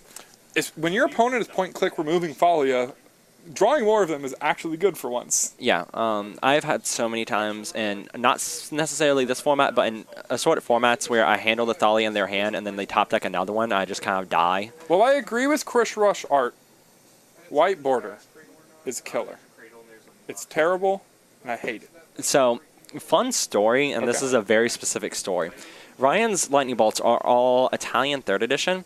And at one point, I'm just joking with him, and I just look at him, I'm like, one of these is 4th edition, Ryan. He's like, what? They all have the same date stamp. I was like, nah, and I was just joking. And I looked down, I was like, actually, one of them actually is. Because you can only tell a very weird way with Italian cards. You have to look at the dot and see if it's a slash in the name. Because the date stamp is the same. Fantastic. Yeah. Italian and German print run 3rd edition is awful. Seems like it. At least someone knows it. That's basically my job. Alright, so Ryan here going to go ahead and Kolaghan's Command on Sebastian's upkeep Sure. Targeting. So there's no reason to do this on the upkeep. So, the Aether Vial wasn't tapped. Correct. So he's doing it with the trigger on the stack. Correct. So I guess he's respecting the fact that Sebastian respects the Colgan command enough to not activate it on instep. So Sebastian could theoretically, if Sebastian's heads up enough, he could go pass with one counter on it. Ryan goes Colgan's command, destroy it, make you discard a card. Then Sebastian puts a Noble Hierarch and is like, God, I'm not gonna hit you for one. But now he can't do that. It's just like kind of a weird situation for me here, and Sebastian's taking a lot of. Sebastian's thinking about the discard from the Colgan's command here, but it looks like he's potentially getting rid of the Daredevil, and that is the last card I would get rid of. That's fair. He's not. He's Question: Reflector Mage. Direfleet, Daredevil, Ancient Ziggurat. Oh yeah. One says can beats can't, or is it the other way around? This is one of the parts of judging that I'm always wrong on. I'm gonna be honest with you. I haven't kept up that hard on rules in a long time, so a lot of that knowledge has slipped away from me. So very specific judge things like that, I can't answer with 100% certainty. Okay, so can't beats can in this situation. I'm gonna say so. Because you can't answer. Okay. That sounds correct to me. Yeah. I could have. I felt like that was the case, but I don't want to definitively say it and then be wrong. Okay, so here's What? Sacred Foundry, which means we brought the Lingering Souls in. Yeah. So why are we playing Jund? Oh yeah, because by bringing in the Lingering Souls, he's admitting that Lingering Souls is good in this matchup. Yes. Huh.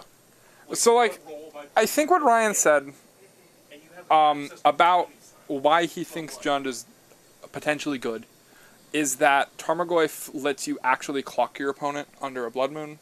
Well, you can't do that otherwise. Sure. Interesting here. Sebastian just going to go ahead and pass. He could have played the Direfleet Daredevil and exiled the Lingering Souls. It looks like instead he's holding up an Is It Staticaster. Ooh, okay. I guess Lingering Souls doesn't matter when you have one of those. Yeah. Staticaster going to come in. This Inquisition resolving sees Aether Vial and Direfleet Daredevil. Okay, sure, that's easy enough.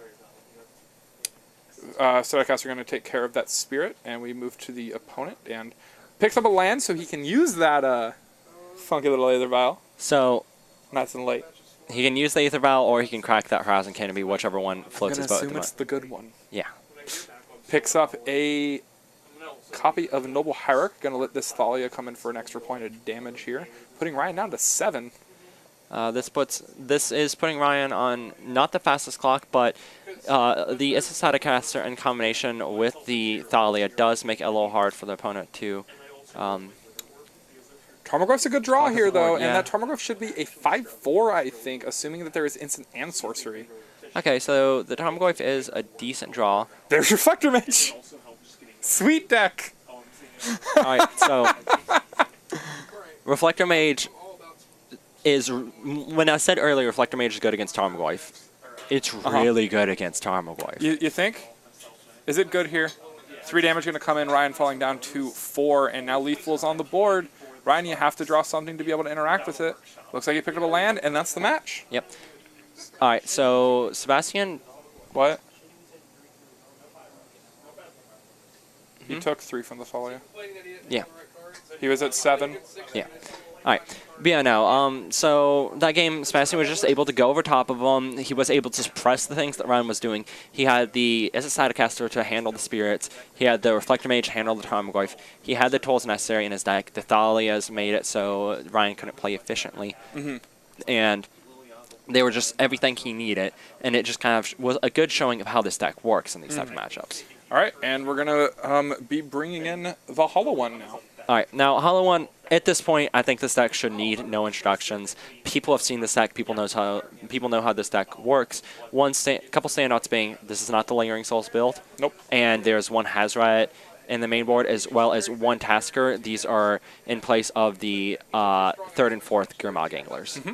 very powerful. Hazret has the potential to be a very, very powerful card in some of the matchups. Yep. Seems really good in the mirror, too. Hazrat in the mirror is disgusting. Hazrat just has so many matchups where if you play it, even like against Mardu Powermancer, it's a really efficient threat. So I think that it's interesting, and we'll see how this ends up working out for Kirby. I believe he's playing against the Jund Powermancer build again. So we'll get to see how that works out. Lingering Souls being a really big hit in this matchup as well, because you don't have any way to prevent this these flyers in the form of Flamewick Phoenix. Quick note, this didn't update for some reason, so it is on Lingering Souls. Oh, he is Lingering Souls. Yes. The Brutalities are out, and Hazoret is out. Okay. Oh, okay. No Hazret. So it takes those 3 slots. Okay, and there so... are, 3 mountains. Okay, so there were a couple changes. The mana bases have been changed slightly to make up for the fact that the one tasker has been cut that we just talked about, and the collector brutalities have been cut in favor of the... We see. I see it over there. Okay. I see it on that screen. If we can In get favor that of one the up. 3 Lingering Souls that I said weren't in the deck. It's, Leyline of the Void becomes an awkward card. Those It's- were in Ryan's sideboard. I think so. We'll know for sure when we double check. Yeah, no, that's Kirby. That's Kirby's. So Leyline of the Void is a hard deck for this deck to win through because it takes away that guaranteed late game. There is the proper build of the list that we are playing here, and that is the Splash White for Lingering Souls variant. Okay, the Gives you a little Tasker bit is of in there extra though. longevity. Yeah, he's under the Gurmags, which are under a Stomping Ground. Okay, okay. You know how this program works. Well, we won't go on about this program. It's I fine. want to. I don't. All right, so I think that we're just going to go over the match. We know we've talked about both decks at this point to enough length, and we'll just see how this works out. I don't think that this is going to be the best matchup for the Tarmogoyf. I think that this is actually one of the matchups where playing Tarmogoyf over playing Lingering Souls might have some effect, and my reasoning for that is the power that it can have in the early game against specifically Hollow One. So honestly, the place where I like the Tarmogoyf is against decks like Tron. I would agree. Because being able to clock them quickly matters. Because I've played that matchup from the Pyromancer side, and boy, is playing Mardu against Tron awful. Oh no, I would 100%. I saw the Mono Red Prison guy at the December Open lose to Tron over and over again because they just play land 7. Yeah. No, I had a game recently where I was like, all right, turn 3 Blood Moon, and then I just went flashback Lingering Souls, attack you for 2, attack you for 2. Play a Wormcoil Engine. I'm like, neat. Attack you for 2. I've lost. Go ahead and give them the go-ahead. Oh, yes. You guys can go ahead. But one thing I wanted to go ahead and just point out, watching some of the parts of the Invitational, there was the match where Jody Keith fought against Owen Turtwald in the Mardu versus Hollow One matchup. Yeah. And Jody's draw was great. It was like turn 1 Fatal Push, turn 2 Pyromancer, turn 3 Lingering Souls, and then like multiple other spells that mattered over the course of the game, and he just lost because Owen's draw was okay. That's fair. This also just might be a thing where it's just not great for a Pyromancer deck regardless of build, just because you can't really 1-for-1 or 2-for-1 this deck when half their threats come back. Ryan here being on the play, though, is huge because he's allowed to get off a Inquisition of Kozilek on the opponent. Going to go ahead and take care of that Burning Inquiry, which is going to go ahead and start it all for Kirby. If there's another hand disruption spell here, Ryan's going to be able to take care of that Goblin Lore, and Kirby's hand is super innocuous, but instead he's going to play a naked Pyromancer into a bolt he knows about. So I think that his hand is double Pyromancer, Kolaghan's Command, and 1 land. So he doesn't really have a play. So his options are to pass or to play the Pyromancer. I mean, that's fair. But yeah, here is a Lightning Bolt taking care of that Pyromancer, and we're going to go ahead and see a Goblin Lore and start Hearthstone on the next turn. All right, so the reason that we refer to Hearthstone, this deck is Hearthstone's a game that's notorious for its amount of RNG. This deck is also notorious for its amount of RNG. It has 8 cards that say the word random on it. We're playing Compario. Yeah, that was one other card that I talked about. That when Modern Banning Side came up, I talked about Burning Inquiry, not because it was too good, because I feel like it might violate what they want out of Magic. I actually do. I had a conversation with some people at some of the feature matches, Yeah. just discussing with people at the NV, and that is something that got brought up a lot. Actually, is a real conversation for potentially getting rid of something like Burning Inquiry, and again, just not because it's too good, for like the same reason that Second Sunrise actually got banned. I think it's slightly different than Second Sunrise in the way that cards that say random can trivialize skill games. Mm-hmm. And if you're trying to market Magic as a strategy game, losing to a turn 1 random discard 3 double hollowed one isn't skill. Absolutely not. And Ryan here picking out the Gurmag and the Hollow one off of that discard. The Miser. So sometimes the RNGs can work against you. There is a Pyromancer, a Shock of an Overgrown Tomb, and an Inquisition of Kozilek. Going to go ahead and bring a Elemental along with it. And we see 2 cards that wanted to be in the graveyard. Yep. So, I'm going to guess what this Inquisition is going to take. all right. So Kirby's gonna see all the goblins up. I'm not sure why we're... I think he found some 2. Just give him Goblin Token. It's okay. It's fine. Understand. Nah, it's fine. All right. So he has 3 elementals. It's fine. That Pyromancer's maybe not gonna make enough. Yeah, I definitely... That is a good point. This is match 4 of 6 of the night already. It is 9 o'clock. Martyrs, it's fast. I think we get some more in there. We might. Let's see how the night goes. Tomorrow also is a national holiday if you live in the United States, which is neat. So yeah, we might as well get some more enjoyment out. I'm going to see what Corey says, and we'll work. Because there's a possibility that also these last 2 matches. Not this one. This match is going to be quick because it's Hollow one. Yeah. Whew. Windrake coming in hot. It's better than Windrake. It has haste. But it has to attack. I mean, you're aggro. You just attack. You don't even look at your opponent's board. You just attack. Hey, that's a Kolaghan's command. What's that? What do you think that's going to do? If he's doing it right now, kill the Flaming Phoenix, make the opponent discard a card. I would assume we're not going to kill the Phoenix until the opponent's turn. Yeah. Also, I don't think you'd want to make Kirby discard a card because there are Bloodghasts. Yeah, they are Bloodghast. So at that Flashback. point, bring back the Pyromancer. Facing Flashback's going to see double Lingering Souls, and he has double Bloodghast in hand and the fetch land to find the white source. So that is a fantastic draw Oh my for God. Kirby there. All right, so Kirby just kind of went from doing nothing to being like, hey, look at my board. Enter combat. Here comes the Flame White Phoenix. 2 there, and pick the Young Pyromancer up, which I like a lot more. We see another elemental token made there. The Scalding Tarn going to come in, make 2 Bloodghasts as well. Seems like there is some stream stuttering. We'll go ahead and potentially figure that out if that is what is happening. Sorry for anybody that is watching at the moment. I didn't see a ton when I had it over on my phone, but there could be something that is causing a little bit of an issue. Also, us being on the internet of the source might also... That also might affect it. Yes. But okay, we see an attack here for 4. Kirby falling down to 8. And I'm going to assume this fetch land, I'm going to put him down to 7. And we're going to get a tapped Sacred Foundry here. Now, if Ryan doesn't have a one-drop spell, then Kirby is going to be able to gum up the board quite a lot with his double Lingering Souls next turn, provided he has another Especially land. if there is a painless untapped land that comes into play here. Yeah. There is the Sacred Foundry. And so, okay, it's been fluid for Adam Tillo. That's just his name. Adam Tillo. Tetlow. Tetlow. It's purple. I can't read it. It's pretty far away. My eyes are bad. I'm trying. Fine. All right, here come the Bloodghast, threatening to put Ryan down to 9, and that they do. All right, and He picked up an untapped land. It's just it's a stomping ground. I mean, do you prioritize saving a little bit of life, or do you prioritize being able to flash back the Lingering Souls? I think flashing back the Lingering Souls is a bigger importance here. Yeah. Because now next turn he can go play Bloodghast from hand and another Lingering Souls. Yeah. And right now Ryan is at that important life total, which is anywhere below 10. Source has nothing to do with it. If you're streaming, da-da-da-da-da. That's a lot of words about stream stuff. All right. I was talking about being on the internet of the source for Nathaniel's phone. Not it affecting the stream quality, but like affecting the quality that Nathaniel might have. Yeah. So, all right. I don't know. I'm not a technology. You're not a technology, nor am I. All right, this Thoughtseize, though.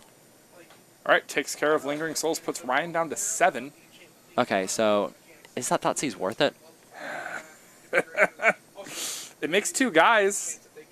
Also, why do we have a dice there? Just use the damn goblins. It's fine. They're properly represented.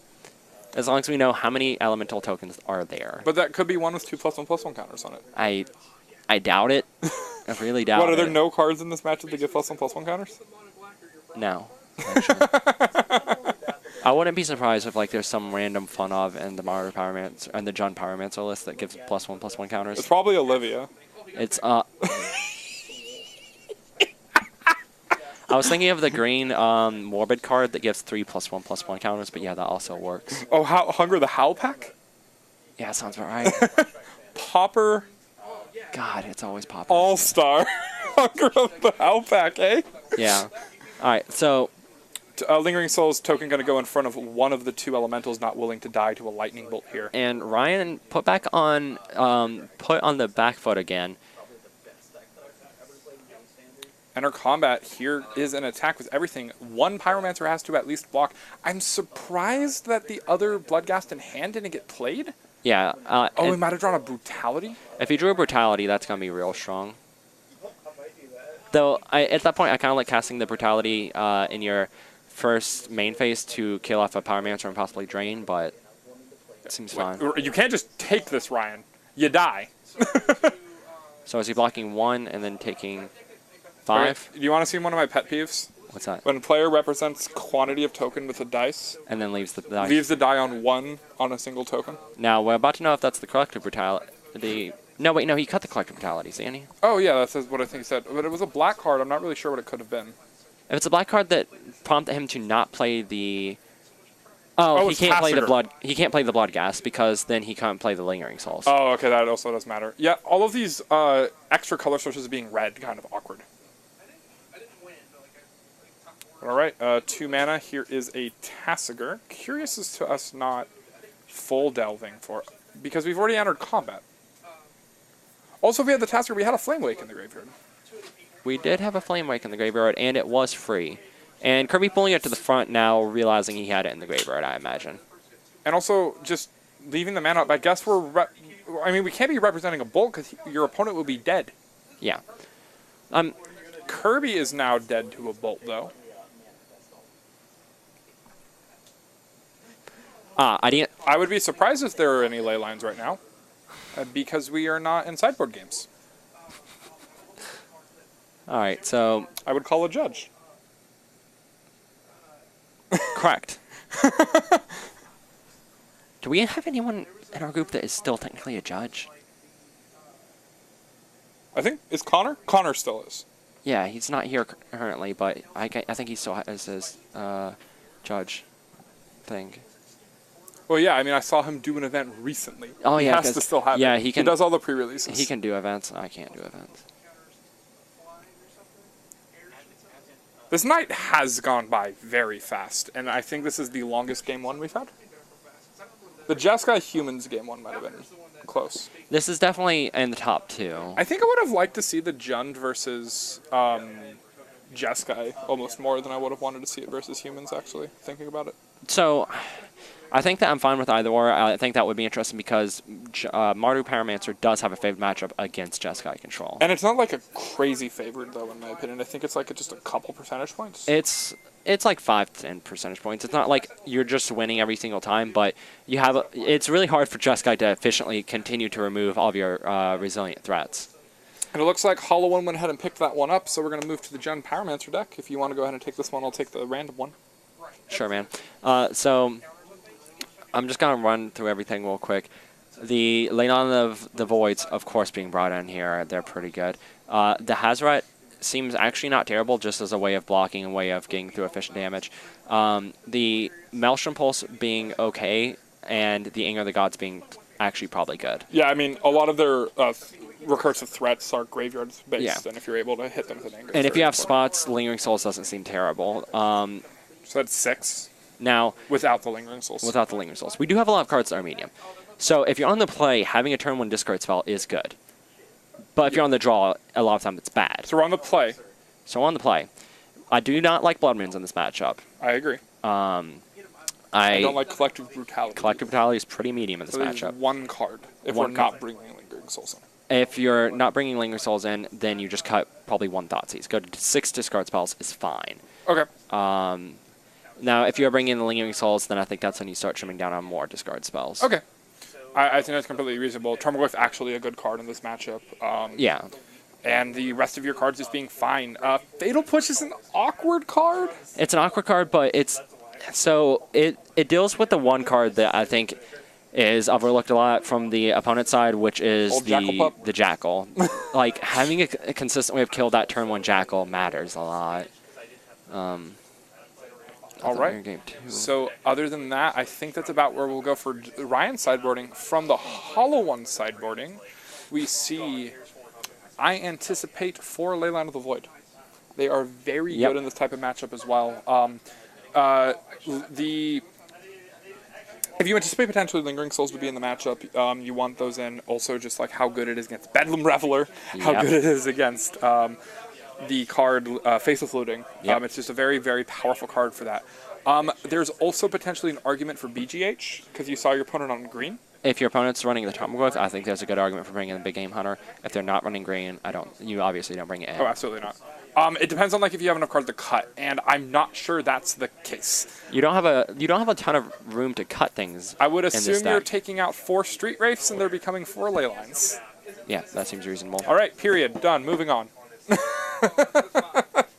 We see both players going ahead and getting ready for game 2 of the match. All right, and we saw a best card in deck dropped on the table from Kirby there. As long as there's a land, his hand's fine. Ooh, Swamp. So Swamp being real awkward. So you're on the with draw. his hand. You have Swamp, and you have Street Wraith. He's What got you doing? mulligan it. You got Mulligan? So No greed? I don't play this deck, and if I were to play this deck, I would keep it because I just would play like super sloppy every No, you're time just I like, picked up the deck. I'm playing Hollow One. Every risk you keep is what my deck already does. Like I would be borderline disrespectful without meaning to be disrespectful. Oh, absolutely. Like just like don't even look at my hand, look at my opponent, just go keep. And they'll be like, you haven't even drawn 7 yet. I'm like, yes.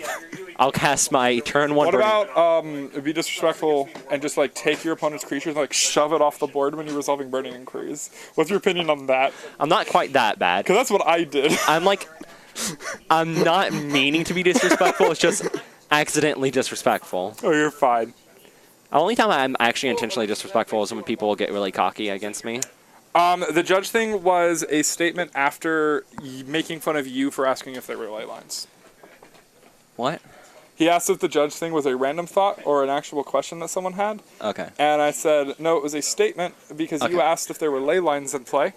Okay. Yeah, no, we were just basically talking about who in the group still has their judgeship. All right, we see turn 1 ley line coming into play from Ryan, and then a Sacred Foundry into Faith Looting, discarding Inquisition, and a Lightning Bolt. Tasker, the immediate pickup, always a little awkward to see after a ley line is in play. Yeah. Tasker, you're not very likely to cast a 6-drop in this deck. How hard is it for Hollow One to do well when there is a ley line in play? It's pretty hard. What? Sorry, but... All right. But what? So from that point, I like taking the Jackal there.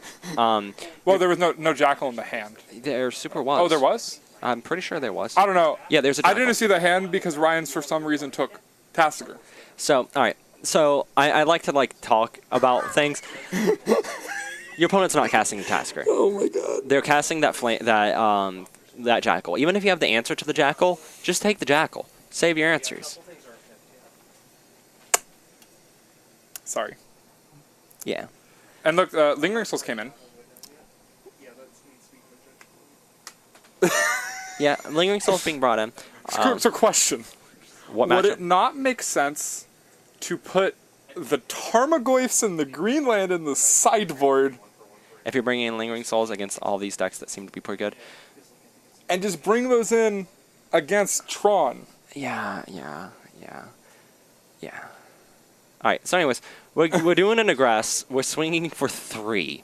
Now we're joking around a lot, but I think that Ryan's actually in a fine spot here. Oh no, he's definitely in a fine spot, but ooh, Forest. There it is. All right. Sweet. So he has the Forest. He has the Lingering Souls, which is fine here. And he's Bedlam Reveling into Bedlam Reveler. Looks like he's not going to go ahead and play the Forest. We're going to play the Verdant Catacombs instead. And is he just going to cast out the Bedlam Reveler? Here is Bedlam Reveler discarding Lingering Souls and another land. We draw an Inquisition, another Lingering Souls, and a Fatal Push, it looks like. Fetch land here, more than likely going to come into play tapped. I anticipate us to be just Fatal Pushing here. But we could also be going towards Lingering Souls, whichever one Ryan might think is more important. Yeah. By the way, he does have two of his best in-game threats in play, and right now Kirby's board is kind of anemic. It wasn't right the first 15 times you said it. Why would it be right the next 10? Which thing is he talking about? I'm more than likely going to assume the Tarmogoyfs being in this deck. Okay. Feel free to clarify there, Tesserator. Oh, it looks like we're going to go ahead and go for a Fatal Push and an Inquisition here, growing or Bedlam Reveler up to a 5-power creature. Yep. Okay. Sure. Counter reference. Okay. Picks up a Bloodghast, does Kirby, and just definitely a very awkward position. Ryan, So Kirby's attacking for 1 each turn. get him. Gonna keep that mountain so he has some cards to discard if there is a So if burning effect. if Ryan double attacks and doesn't leave blockers up, he could theoretically die to Burning Inquiry top deck. The top deck's another Burning Inquiry. Fact. He's Young Pyromancer Flashback Lingering Souls. Hey, he made blockers. He made a lot of them. Yeah, this game's over. Kirby's staying in it, but from this position, the opponent has too much going on, and you don't really have a way of punching through. Yeah, Kirby down to 7. Pick up another card, and that is a Lingering Souls and no white mana. All right, we're done here. All right. So, Leyline of the Void showing how powerful it is against this deck. Like, it shut down everything that Kirby could be doing. He could have had an entirely different game plan if that Leyline wasn't in play. So, now the question becomes, how aggressively do you mulligan for that card? I mean, so it's worth, if your hand doesn't really have any sideboard stuff or doesn't line up well, you think, to what your opponent's doing, it's worth mulling to 6. If you roll a decent 6, I don't know that's worth mulling to 5. Especially because like Leyline is effectively a mulligan. Yeah, like, yeah, okay, so you theoretically mull to 5, you have 4 cards. The opponent can still beat you in other ways. They can still go turn 1 Jackal, do some aggression. They can still play a Hollow One turn 1, yes, turn 1. And they still have ways to attack you, so you can't just completely rely on Leyline, even though it's a really strong card. You need stuff to back it up, is what I'm saying. I see the big game Hunters going back into the sideboard slot, and I think it's completely reasonable to assume that potentially the Tarmogoyfs might not be in the deck anymore. Yeah, that's fair. I think it actually has some points in this matchup, but I can Now, also understand why it might not be. I can point out, this obviously doesn't affect Kirby, as he doesn't know this. I did see a Tarmogoyf in Ryan's deck. You know what I like? What? Some Josh sideboarding. Look at all these piles. He has made a lot of piles. He has his sideboard pile, he has his maybe pile, he has his pile of maybe to cut, he has his deck. He's considering making another pile, which is a bold move. Bold move. Once we move on to pile number 6, I think we're getting a little, He's just going to Well, get to the frisky. point that he just, like, accidentally starts pile shuffling his deck, goes, whoops, let me de-sideboard real quick. But Ryan's like, I'm going to call the judge because you've presented your deck. And it gets awkward. Kirby taking just an extra look at his sideboard. I think there was one of the Goblin Lords that came out of the deck, and I think that's something that I overlook a lot when I'm thinking about sideboarding with this deck, is that probably the 4th copy of this type of effects isn't necessary. Yeah. Goblin Lore is entirely reasonable cut. It's your slowest copy of a card that has that effect. Connor saying that it looks like some number of Bedlam Reveler came out of Ryan's side. What do you think about Ryan's list actually playing 4 of that card? Usually you see 2 to 3. Is Mardu on 4? I don't think Mardu's on 4. Alex. Is Mardu Pyromancer on 4 Bedlam Revelers averagely? Okay. Okay. So it's on 4. I do think that this deck is worse at utilizing it. Once again, because of Lingering Souls. Yeah. So I'm not really sure if Kirby did bring his Leylines in, though. But, I mean, they're not as win the game. So, the thing is, if you suspect your opponent is cutting their Tarmogoyfs, then all you're hitting is their Lingering Souls and making their Bedlam Revelers uncastable. and making their Kolaghan's Crans worse. And that's it.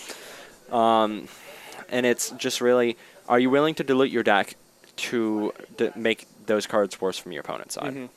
And that's something that I'm not versed enough with the Hollow One deck to make a correct call on. I just personally think that in these Faceless Looting type decks, that cards like Leyline of the Void are perfectly fine cards for you to bring full sets of in matchups where they're not like fantastic, because drawing them, at least you have a way to get rid of them. And if I remember correctly, I think that they are your strongest option in your sideboard for this matchup. Yeah, there was not a lot that I think Kirby really has to bring in. Yeah. Yeah. All right, so see a Leyline in Ryan's opening hand with a Faceless Looting and some real cards. Can't get a great look at what looks like we're going to have Leyline on both sides. All right, no graveyards. All right, so Rest in Pieces in play. Now, this is not great for either player, but it is substantially worse for Kirby. Oh, absolutely. Here we're going to see two Street Wraiths getting cycled. The first one drawing a land, the second one picking up a Hollow One. All right, so we have a turn 1/4/4. So Ryan also has a 2-mana 0/1 in hand. Oh, Tarmogoyf stayed in? Yes. Okay, interesting.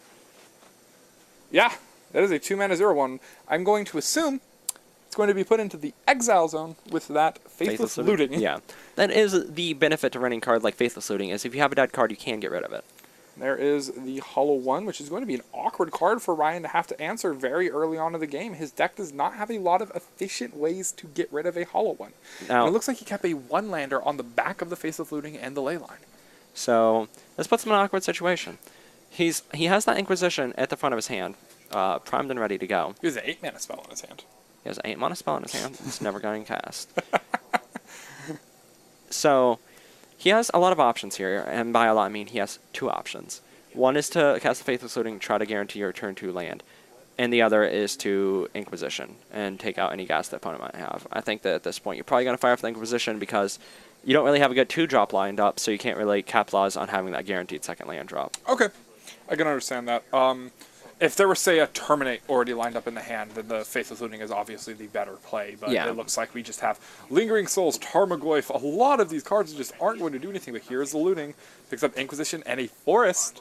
All right, so you're going to pitch that Tarmogoyf. But you have the way to cast it now. You can play your 0/1. So I guess it's technically better than... I guess a chump blocker is better than Inquisition at this point. I would agree. I would actually agree with that. Like, it feels really wonky to be like, yeah, I'm going to keep this 2-mana 0/1, but... Kirby's hand is 2 lands, a Hollow One, and a Lingering Souls. Now, Ryan is under a decent enough clock right now. He's getting beat down by this 4/4, and right now Kirby doesn't have a ton going on either. Are you cycling a Hollow One here? Is this graveyard separate from his exile? Because it's Ryan. That is a solid question. What? They're both exile. Everything exile. This bothers me. Thank you. There we go. Fixed it. All right. So. Also, can I just say, like, how awkward this forest is? So this forest is looking real awkward. You can't cast a Lingering Souls in hand. Though that's not a big thing because you only have one white source in your deck anyways. Mm-hmm. But it's only casting a bad card unless you brought in Maelstrom Pulse. Picks up another land from Kirby. Now, and giving away that that's all he has to Ryan because playing the Black Cleave is better than a basic there. Yeah. So at this point, I think that Kirby's trying to hold out to draw into way to cast that Hollowed One. I'm surprised to see no cycle there, especially in the face of a young Pyromancer. So I think the thing is, he's just... I think he thinks his average draw is going to be worse than a turn 5 Hollow One. Okay. I think if you're going to do it, you do it a couple turns later, but I think he's already committed to this line. Overgrown Tomb, the pickup here, doesn't let him cast any more spells in his hand. No. But he can catch Kirby in combat with a Lightning Bolt block. Yep. Hollow One having 4 toughness, notably. Being a 4/4 does matter in that type of situation here. Now, Ryan's in a good spot to start winning this game if he draws into a fetch land or a white land. Absolutely. Lingering Souls turning into 3 tokens instead of 2 is huge. Yes. It is very different. And once you're able to start gumming off the board a lot, then even though you're at 5, it doesn't matter because your opponent can no longer get through. And Kirby Another land. up another land. This is just painful to watch from his side. It absolutely is, but okay, here is Lightning Bolt. Gonna make a token. We're gonna get the block here. Yep. Ooh, And Lightning Bolt is... Oh, there we go. Yep. So right now, Kirby's just having really abysmal time with his draws. Go ahead and fetch, try to thin that deck there. I think I value keeping my life total more than I value thinning your deck. I don't think you need more than 5 lands. And Also, there isn't another mountain, so it has to be a shock land. Because the mountain's in the hand. Oh, that's painful. Kirby going to go down to 8. That hurts a lot. But no, like even if you had the 1 basic land left, I prefer just playing the mountain you have in hand. Those percentages are so low. Ryan here going to draw. He draws another lightning bolt. That's huge. That is a really Here huge it draw. comes. There he is. The 0-1. All right, now. What did Kirby pick up? I think for he turn? picked up a Tassiger. Okay, he can cast Tasker. We have the bolt trigger again. We get a trade. Sure. Okay. Now if you pick If up, it's Tassiger and not Gurmak, oh, it's just another ley line. okay, so Kirby's draws have just been. Not a fetch land, please. Okay, Black Leafless is fine. That's just going to put Kirby down to 6. Now he needs to draw something here. Like needs- Ryan's in striking distance. Okay, that's a good draw here because now that makes Lightning Bolt a lethal draw. It also means that Ryan can't cast Lingering Souls this turn, even if he draws a fetch land. Bedlam Reveler, that's another dead draw. That's exactly what Kirby needs. All right, so this is getting He interesting. could Lingering Souls. If he drew a fetch land, he couldn't. Oh, fetch, yeah. What? Okay, Bloodghast. Bloodghast forces a chump block from Tarmogoyf. Swing in there, No other choice. and now Ryan falls Ryan down goes to down to 1. 1. All right, huge draw here. Lightning Bolt is lethal. So much. Colgan's command is also lethal. We picked up Liliana. Liliana makes it to where the Flamewake Phoenix is no longer lethal. Liliana does that, but now the young Pyromancer Pyromancer has has to to chump chump block. So, But that gets rid of the Bloodghast. This is actually a very good draw here. yeah, this is a really strong draw. Kirby does have ways of beating this, though. Okay, Flamewake Phoenix is tiny. Kirby picked up a black spell. Flamewake Phoenix has to attack. It doesn't really matter, but that card is tapped. Oof. Oh my god. All right, Ryan picks up I also don't like Colligan's command, but now there's not a lethal. Yep. Other things of note, I don't like playing the Leyline. Maelstrom Pulse. No, discards, faithful suiting and stuff like Yeah, that. that type of effect. But I mean, like most faithful lootings are just going to be like very specific. All right, here is a Jackal that's going to get answered by this Colligan's command. It's going to also just pick up the last card in Kirby's hand here. So yeah, shoot, discard. All right, so Ryan is still alive. Ryan draws a Lightning Bolt. Okay. Are we? There's no reason to bolt now. Yeah, just hold that. If Be he draws a patient. Flamewake Phoenix. All right, Kirby, what you got? Is that another ley line? Attack for 0. Street Wraith. Hooey! That's actually a really good card. Overcosted it. All right. Ryan, what you got? No, you have to bolt end of turn. Oh, no, you do have 2 red. Okay. Fetch land is a worthless draw. But you're still alive because of the Lightning Bolt. Oh, no, you're... No, you're dead. Yep. No, oh, yeah, Swamp Walk. Yep. Yep. All right. So Kirby drawing, how many dead draws did he have? He had like 5 or 6 dead draws in a row. But so did Ryan. So did Ryan, but okay, that's fair. Kirby's were just more painful. Yeah. And like they were also less self-inflicted because like he didn't have cards like Tarmogoyf and bogging down his hand.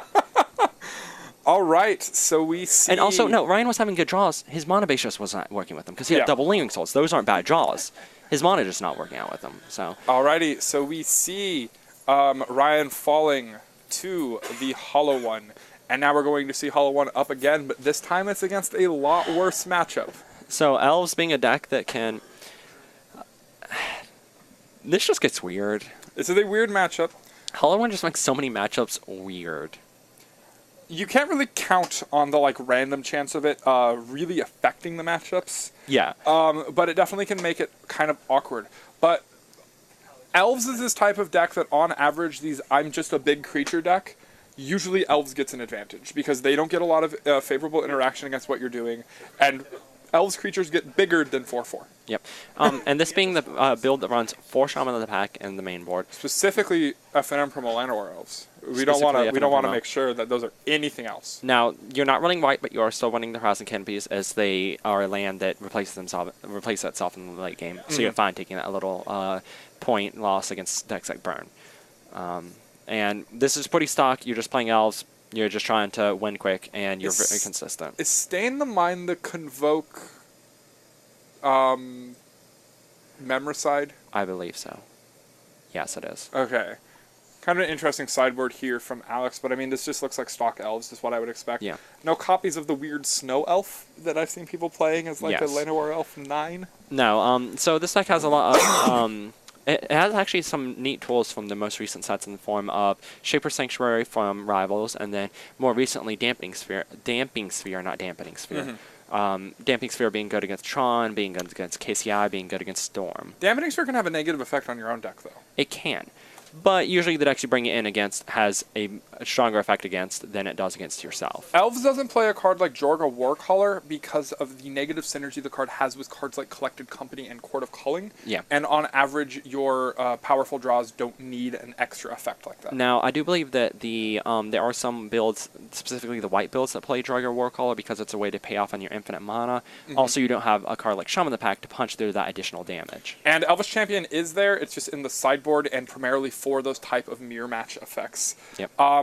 Elves isn't as much a Lord's Matter deck as it is a deck that gains incremental value and can overpower your opponent with powerful draws. I'm surprised to see no Devoted Druids, but that's primarily just because Because you're not playing white, so you want all of your creatures to have power and toughness here. And a 2-mana 0/1 isn't that great if you don't have any way to go infinite with it.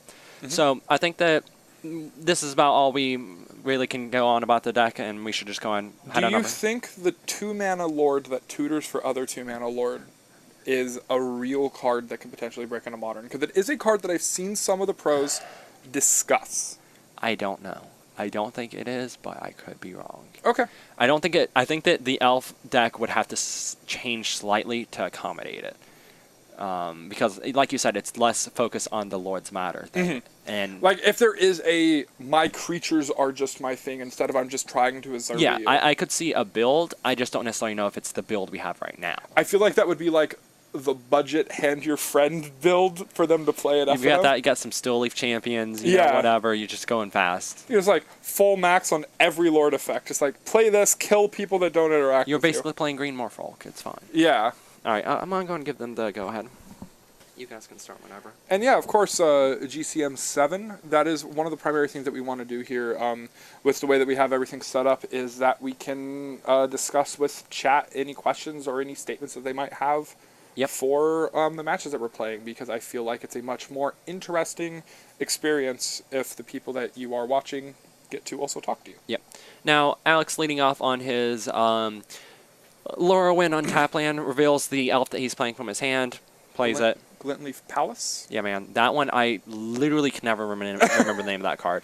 Here is double Street Wraith Cycle from Kirby into a Faithless Looting. If there are some hollow ones, they are slamming on the table, but it does not look like there are any colorless cards of the artifact variety in the hand. I do not see. Whenever you have a good Faceless Looting double Street Wraith draw, you never find them. Yeah. And if you do, it's on feature match, and there's a huge pop-off from the commentators. This not being like a money feature match, so it doesn't count. My favorite thing about Hollow One as a deck is it's shy. It is real shy. Yeah. Alex's deck looking real foil right now. That's all I can say. Lightning Bolt going to go ahead and take care of the Elvish Archdruid there, but yeah, Heritage Druid Nettle Sentinel draws being very powerful, and So Alex being Alex and being like, I don't want to ever play this deck. I'm going to foil it. Hey, do you want Masterpiece Affinity? I never plan on playing it a single time. I think he played it a couple game nights. But no, so this is when I believe we had briefly mentioned where this is not as good of a matchup for Kirby, because right now Alex is doing a lot. He's going to untap with access to at least 5 mana, and it's going to be more than 5 mana. Burning Inquiry. Alex foolishly looking at the cards, Jesus. but all of them very powerful. And Alex is only going to get left with one here, I believe. But there is a Court of Calling, another Elvish Archdruid, and a Collected Company there. Now, Alex did day 2 a GP. No, he day 2'd an open. He day 2'd SCG Charlotte. He went 7-0. Stated that he wanted to just lose his next 2 matches, and then did. He almost dropped at one point, and then he almost conceded his last 2 matches to go to the hotel and sleep. Yep. Because he didn't want to deal with it. Yep. There were 3 of us that top-8'd, or day 2'd. You, Michael, Alex. I did it with Humans Company before we figured out that Humans was busted. Yeah. And Michael did it with Sealy. Yeah. Meanwhile, I top 8 it in the form of great breakfast from the Crepe Place. They had great crepes. I'm really upset that I didn't get to do that, actually, because crepes are my actual favorite food. Oh, I want to go to that place again. There was, Which city did you say it was? It was Charlotte. It was Charlotte. There's one within walking distance of Charlotte that makes really good crepes for like a reasonable price. When I was in Vegas, we went to Crepe Expectations, and I died. I was actually dead. Actually. They were, like, big. Yeah. All right. So- But Elves doing Elf thing. The card that Alex was left over was just the Elvish Archdruid, so we only got in a couple points of damage there. So but now Horizon Canopies are going to start getting He has cracked. access to all the mana. He has access to multiple redraws, and he's not under a huge amount of pressure. 4 mana being made by Alex here from Elvish Archdruid, going down to 3 mana now. We have a Shaman of the Pack, and it looks like we might have picked up an Elvish Mystic. All right. And that's lethal, unless, there's no way that Kirby can interact. Yep. So Alex just going ahead and slamming his entire hand on the table and killing Kirby pretty quickly. Elf's kind of showing off its go wide and then kill out of nowhere. Well, bad phrasing. It doesn't kill out of nowhere. Maybe we're going to be done real early tonight. Because what's the next match? Elves versus Burn? Oh, man. Well, yeah, there's time for another Does match. Sebastian If we want to do that. Sebastian left. All right, so yes, Sebastian and Chucky left. Chucky left because he is on call at the moment. I was hoping Sebastian might have stuck around because, as you mentioned, we all have nothing. Tomorrow's a holiday. So I was like, I don't know, maybe we could do something. That's fair. I'm just gonna go home and sleep. And by sleep, I mean wish I was sleeping. Imperious Perfect just kind of falls under the same situation of just being another of those 3 mana cards that, while it does have a strong late game thing, there's actually this weird thing where the Elves creature deck is really good against control decks. Yep. So, all right. I think we've kind of wandered off too long. Just real quick, sideboard. You don't have a lot to bring in here. Your Scavengers are good, and you cut down on some number of Elvish Visionaries or Dwinnen's Elite, whichever one you prefer less. So what if you're a Miser? Okay. And you bring in the Elvish Champion because they're going to draw their Stomping Ground. Sure. But that's what I like here, and that's about all I really have to say from this side. Yep, I would anticipate Scavenger Gooses to come in and some number of... What did you say to cut? Probably Dwenn's Elite? One of your 2 drops, Dwinnen's Elite or Elvish Visionary. I think you're probably cutting the Elvish Visionary because you care slightly more about your creatures in this build. Okay. All right, and then from the Hollow One side, I anticipate the 2 Sweltering Suns. Yep. Something that Corey's been testing out for this list quite a lot, and looks like it's actually pretty reasonable in the format. Yep. The 1 Engineered Explosives as well. A large quantity of what Elves is going to do early is on 1, and if it's not on 1, it's on 3. Yep. And then you also have access to your Fatal Pushes, depending if you want to bring the full 5 cards in. And cards to cut, I would assume the Lingering Souls aren't going to be all too powerful in this matchup. Lingering Souls are not super strong in this matchup. You're not exactly clogging up the board because they have so many ways of just going over top. And I would actually argue for potentially cutting some number of Bloodghast as well. Sure. It's really hard for ground to get through on the ground like that. Yeah. I think Jund Elves is a little cute. I think staying 2-color and being more streamlined is slightly better. Also, playing Bloodbraid made your Collected Company's worse, and I'm not sure Bloodbraid is better than the Elvish Ringleader. Yeah. I mean, like, I think it's a fun little build, but I don't think it's the most efficient build you could be playing. So, not a ton to talk about sideboards here, so I think that we're good to swap over their match whenever. Alrighty. Yeah, no. I realize you use an 8. That's why I was... So we see opening Explain hands that. for both players. We see an Azuri, some lands in Alex's. Are Alex's Caverns foil? Not yet. Okay, I have a friend back home that has a foil cavern that he's looking to get rid of. Okay. No, at one point, I was like, hey, Alex, I saw Korean foil Caverner Souls at the SCG Con. He was like, oh, really? How much? I might do it. I was like, it's $400. He's like, is there a complete set, though? Yeah, it not being a complete set I know is a awkward thing because it's just like an English modern Masters print. You guys can start whenever. They did not know. They could start whenever. I feel bad. All right, so we got a Jackal.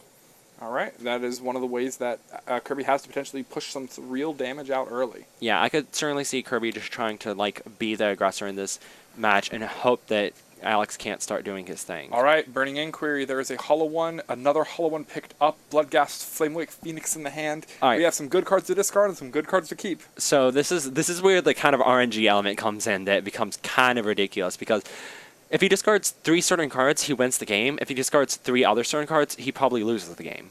A land, a Lightning Bolt, and a Hollow One are discarded. I think there's at least one more Hollow One. Alex discards a Nettle Sentinel, a Court of Calling, and a Cavern of Souls. Yep, we see a Hollow One. There is the land.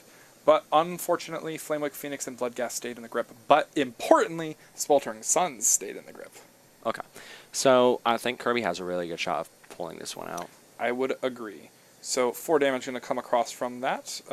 Free Hollow One, and there is a Hollow One. now Alex is under a fair amount of pressure. He is going to throw down this elf here. I honestly wouldn't be surprised from this point to see a board wipe hit the table. It's a little preemptive, but it kind of stops what your opponent's doing, and letting them untap with Elvish Archdruid is a gamble. Unfortunately, we did not pick up a 3rd land, and we did pick up a gamble in the essence of a Goblin Lore. Okay, so he has Goblin Lore, so he can continue to be aggressive. He can swing in there for a total of 8 damage this turn, putting Alex down to 8 life. Yeah, he's going to get a lot of damage off this Goblin Lore.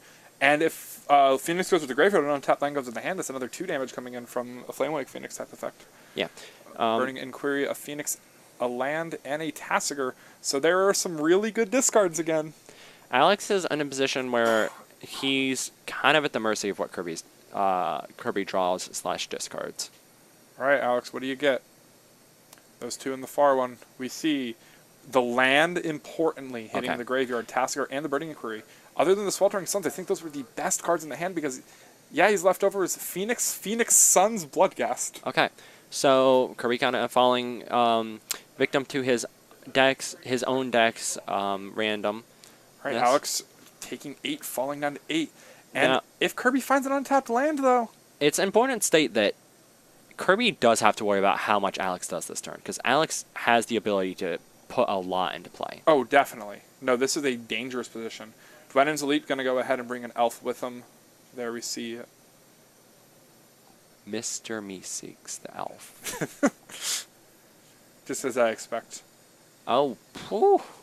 There's So a Shaman. if Kirby doesn't draw a land, he is dead. Oh, yeah. 1 mana, there is a Llanowar Elves. That is for 5 mana. That brings in Azuri and the Shaman of the Pack this turn. Or the Dwennan's Elite. Either are good.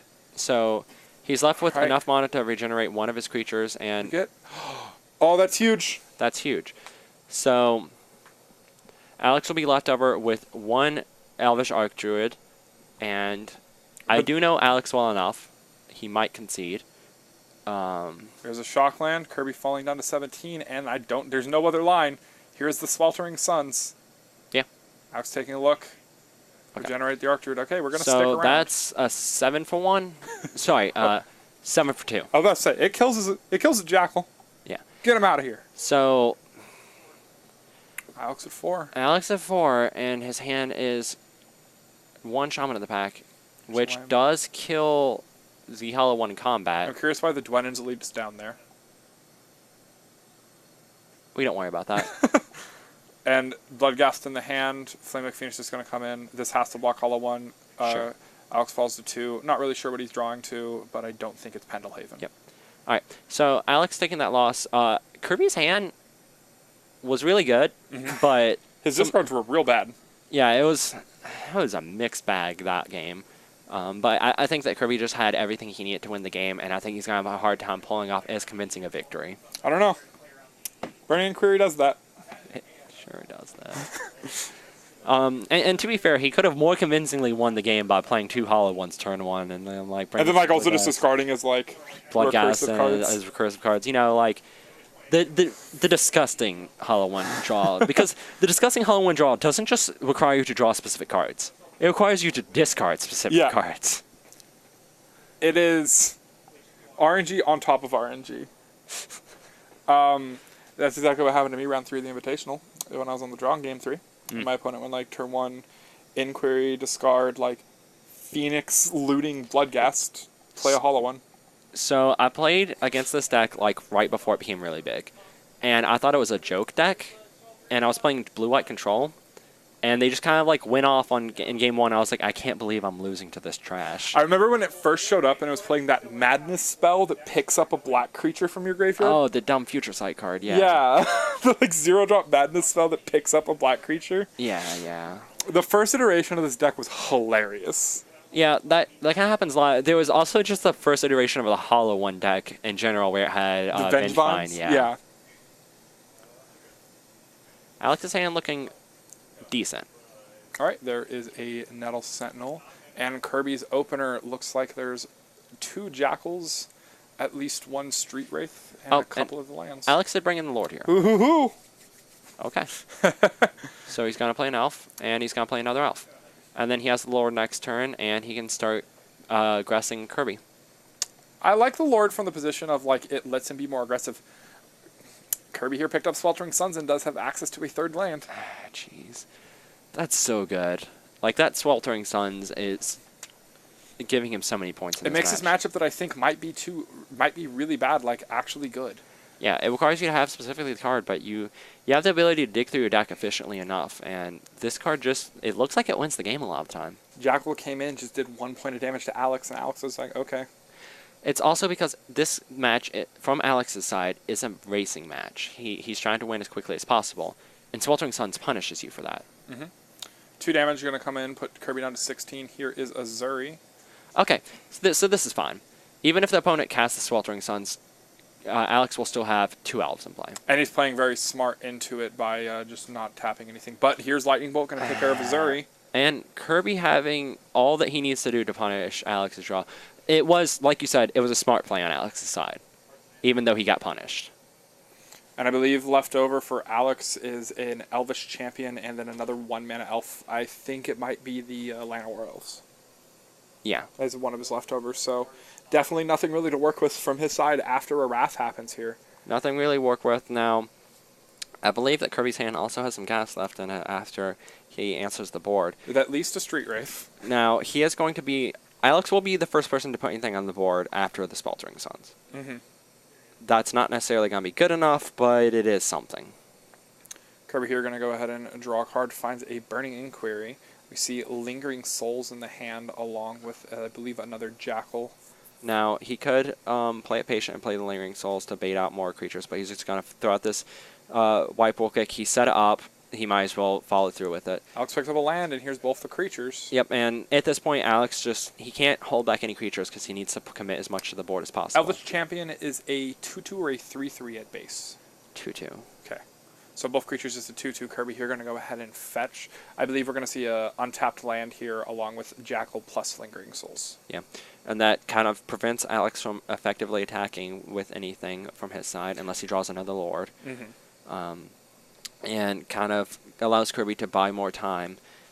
Now, Alex does have top decks from this. If he drew a Collected Company, which he has not seen a Collected Company yet this match. He saw one. It was discarded to a Burning Inquiry. He has not successfully cast a Collected Company this match. But there is an Elvish, another, ooh! Stopping Grabs. Do you think we play that? I don't think he does. Now, if he does, he's going to get punished. Here is a Burning Inquiry. Now, Alex just going to mill 3. I think he's fine with those mills. Yeah. He Scavenging Ooze would have been okay. He would have liked the Scavenging Ooze. It would have been okay, but he's fine with milling the 2 lands. We see those 3 being the discards, and we see Fetch Land, Street Wraith, and a Lightning Bolt going away. All right. Or Jackal is now at 5 power because of the Street Wraith that was cycled this turn. Now, the Lightning Bolt being discarded is good for Alex. Get rid of as many removals as possible. And a dead card being left over in Kirby's hand in that Stomping Ground. Yep. Now, Kirby can safely get in there for 7, putting Alex down to 11. And if Alex were to attack back with everything, he would end up losing his Lord. You think Kirby is legitimately thinking about potentially swinging Gwisly's Spirits? He's thinking about it, but... yeah. Yep. Alex Alex goes to is 11. perfectly fine with going down to 11. And I think Alex is not in the worst spot possible. He, as I keep saying, he has some really good top decks right now. 4 coming in from Alex. Not much of a thought process about it. Going to go ahead and take care of one of the elves. Yep. And a backup one. Alex just drawing Elves. Just drawing elves. He would really like to draw one of his payoff cards right now, like a Court of Calling, Collected Company, Azuri, even another Lord. Importantly, Kirby has seen no copies of Faithless Looting like any of the games we've watched. Yeah. Faithless Looting being his main card selection as opposed to just random draw. 2 damage going to come across, another Lingering Soul's being made. No reason to attack with the Jackal as there's no way to make it kill anything. I got excited because I saw him picking up the land and thought he was going to do it. Oh, play the forest? Alright, now Alex threw down the Azuri, and that's going to be a lot of damage if he can untap. That is a big deal, and Kirby just picked up a Bloodghast. I think that's so, it. He has to tap one of his elves to play it, so he'll have a total of 3, 6, he has 9. +9/+9. The 11, creature's already a 3, 13, the other 14. one's a 2. He'll have 17 total trample damage. Yeah, and the opponent only has 4 toughness. Yep. Alex has the game. Yep. Provided Alex. I think Alex even picked up a land to make it easier. If Alex lines up the play, which I don't see him missing the play. Like, the only thing he could possibly be playing around is a removal spell, and at this point, I think you have to accept that. If you're the Elves player and you're forgetting that Azuri has an activated ability. So I think that he might be trying for like the math. I don't think it's him forgetting about the Oh, activated no, ability. absolutely. I think it's him. If he doesn't do it, he might just be. You have his coverage match at Charlotte where his Eldrazi-Tron opponent was like calculating all the math and then Alex. And like literally 2 minutes after calculating the math, Alex was like, they have trample. I can respect that. All right, so Alex just going ahead and attacking first. Yep. There's no reason to sorcery speed activate it, honestly. And Kirby's going to do the math, and Kirby probably realizes he's dead. Yeah, because you have 8 power from just the creatures, and then another +9/+9 because 3 times 3. Yeah. That's going to give you 17 points of trample. Kirby only has access to 4 toughness, which is going to make it to where it is a lethal attack. All right. And you see Elves picking it up 2-1. Now, Elves did pick it up off the back of a Lightning Bolt into a Sweltering Suns, importantly enough. And that is one of the reasons why Elves is actually kind of favored in these control matchups too, is just the fact that Elves has staying power. Yeah. Now, But does it have staying power against Lightning Bolt? A lot of them. So this gets weird, because if the burn player just starts pointing a bunch of burn spells at the elves, then they might not be able to close out the game. However, one card they have that's absolutely insane, Eidolon of the Great Rebel. Grim Lavamancer, Searing Blaze. Grim Lavamancer, Searing Blaze. Searing Bloods in the sideboard, 3 copies. I think that this build we're gonna see a slight favor towards the burn side. Ensnaring Bridge. He has access to so much. I don't see Ricky losing this match. I don't see Ricky losing this match. There are ways he can. Oh, absolutely. I think that it's almost impossible for him to lose it on the draw. I mean, on the play. But it's more reasonable for him to lose it if Alex is able to set the tempo of the match. Ready? Not a ton to talk about. We've already seen both of these decks. But this deck does the pew-pew. It burns the opponent. It has spells that kill thing and also burn. Quantity of Skull Cracks and Boros Charms drawn is actually bad for Ricky. He wants to dodge drawing those cards as much as possible. He wants to dodge drawing the cards that can't specifically interact with the board. That also applies to things like Lava Spike. Lava Spike is fine, though, because it's at least mana It's efficient. Sure. Skullcrack just being mana inefficient is one of the bigger issues to it. But the rest of your cards are fine here. You have plenty of ways to remove, and you have plenty of ways to race. So I think that we're good to switch over the match, since there's not a ton to talk about. We're going to see some shuffling. When you guys are done shuffling, you can start up. So Ricky hasn't even brought his deck out. So I'm gonna tell a fun little story about specifically myself and elves. Okay. So this is 3 events now that I've either been denied top 8, top 64, or day 2 of because I played against elves with a deck that's supposed to be favored against elves. And then you lose. And then I lose.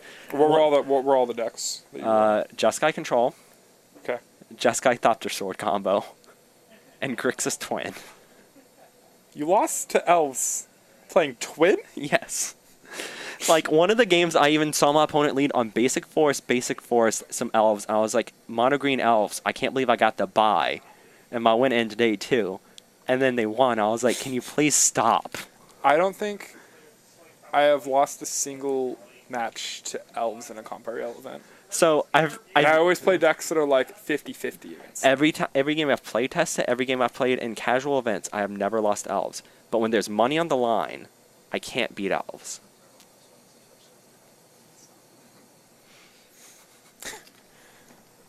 All right. So play draw matters a lot here. Yeah, play draw matters a lot. Do we know who's on play? Do we know who's on draw? No, but I see a one-lander from Ricky. Ricky looks like he's smoking a giant cigar. The mic just being right in front of his face. We see Cavern of Souls being picked up from the or Nixos rather, being picked up from the Goblin Guide, and a turn 1 elf going to make it to where Alex doesn't have to discard. Picks up a lightning bolt, bolt the bird, and Goblin Guide into the races. But again, Now, no Alex, land. Ricky having the backup, having the creature to be backed up by the removal spells does help out, because if he just had the removal spells, it would be slightly less optimal. There's a Naked Dwennan's Elite. Now, a lot of just naked cards being thrown around. Alex does have something to build too, though. Oh, absolutely. Ricky here does have access to another lightning bolt if he wants to use it, and he does going to go ahead and get another 2 damage in with his Goblin Guide, revealing another Dwennan's Elite. Now, I'm not sure if Alex, I know he has this Nykthos, and then more than likely an Elvish Archdruid here. Okay, and that's probably not blocking. that's not blocking. But it also probably demands a removal spell from Ricky's But side. Ricky didn't get one. He's suspending a Rift Bolt here instead of just putting another Goblin Guide into play. Now, Alex has access to... But now that Goblin Guide does not get any more points of damage in rest of this game. Goblin God does not gain points of damage in, and Alex at this point can throw down 1-drop elf, I believe he has in hand. He has Archdruid, Dwennan's Elite, Yep. Court of Calling, Collected Company, second Archdruid. Yep, and that Nykthos at this point also nets mana. Yep. So there's another guy. Elf, Archdruid taps for 4, Nixos adds 4, so he has access to 6 mana here. Yes. So here he can make 4 mana, go to 6 mana. Yep. Cast Collected Company, potentially cast, and then probably cast 2 So, Court for 2. alternate option he has available is play the other Elf Lord in hand, have 3 mana floating, then chord for another Elf Lord. So he's just going to do this with 2 mana floating. He sees another Dwennan's Elite, a Nettle Sentinel, and a Shaman of the Pack. Okay, so here he gets Dwennan's Elite, Shaman of the Pack, triggers on stack.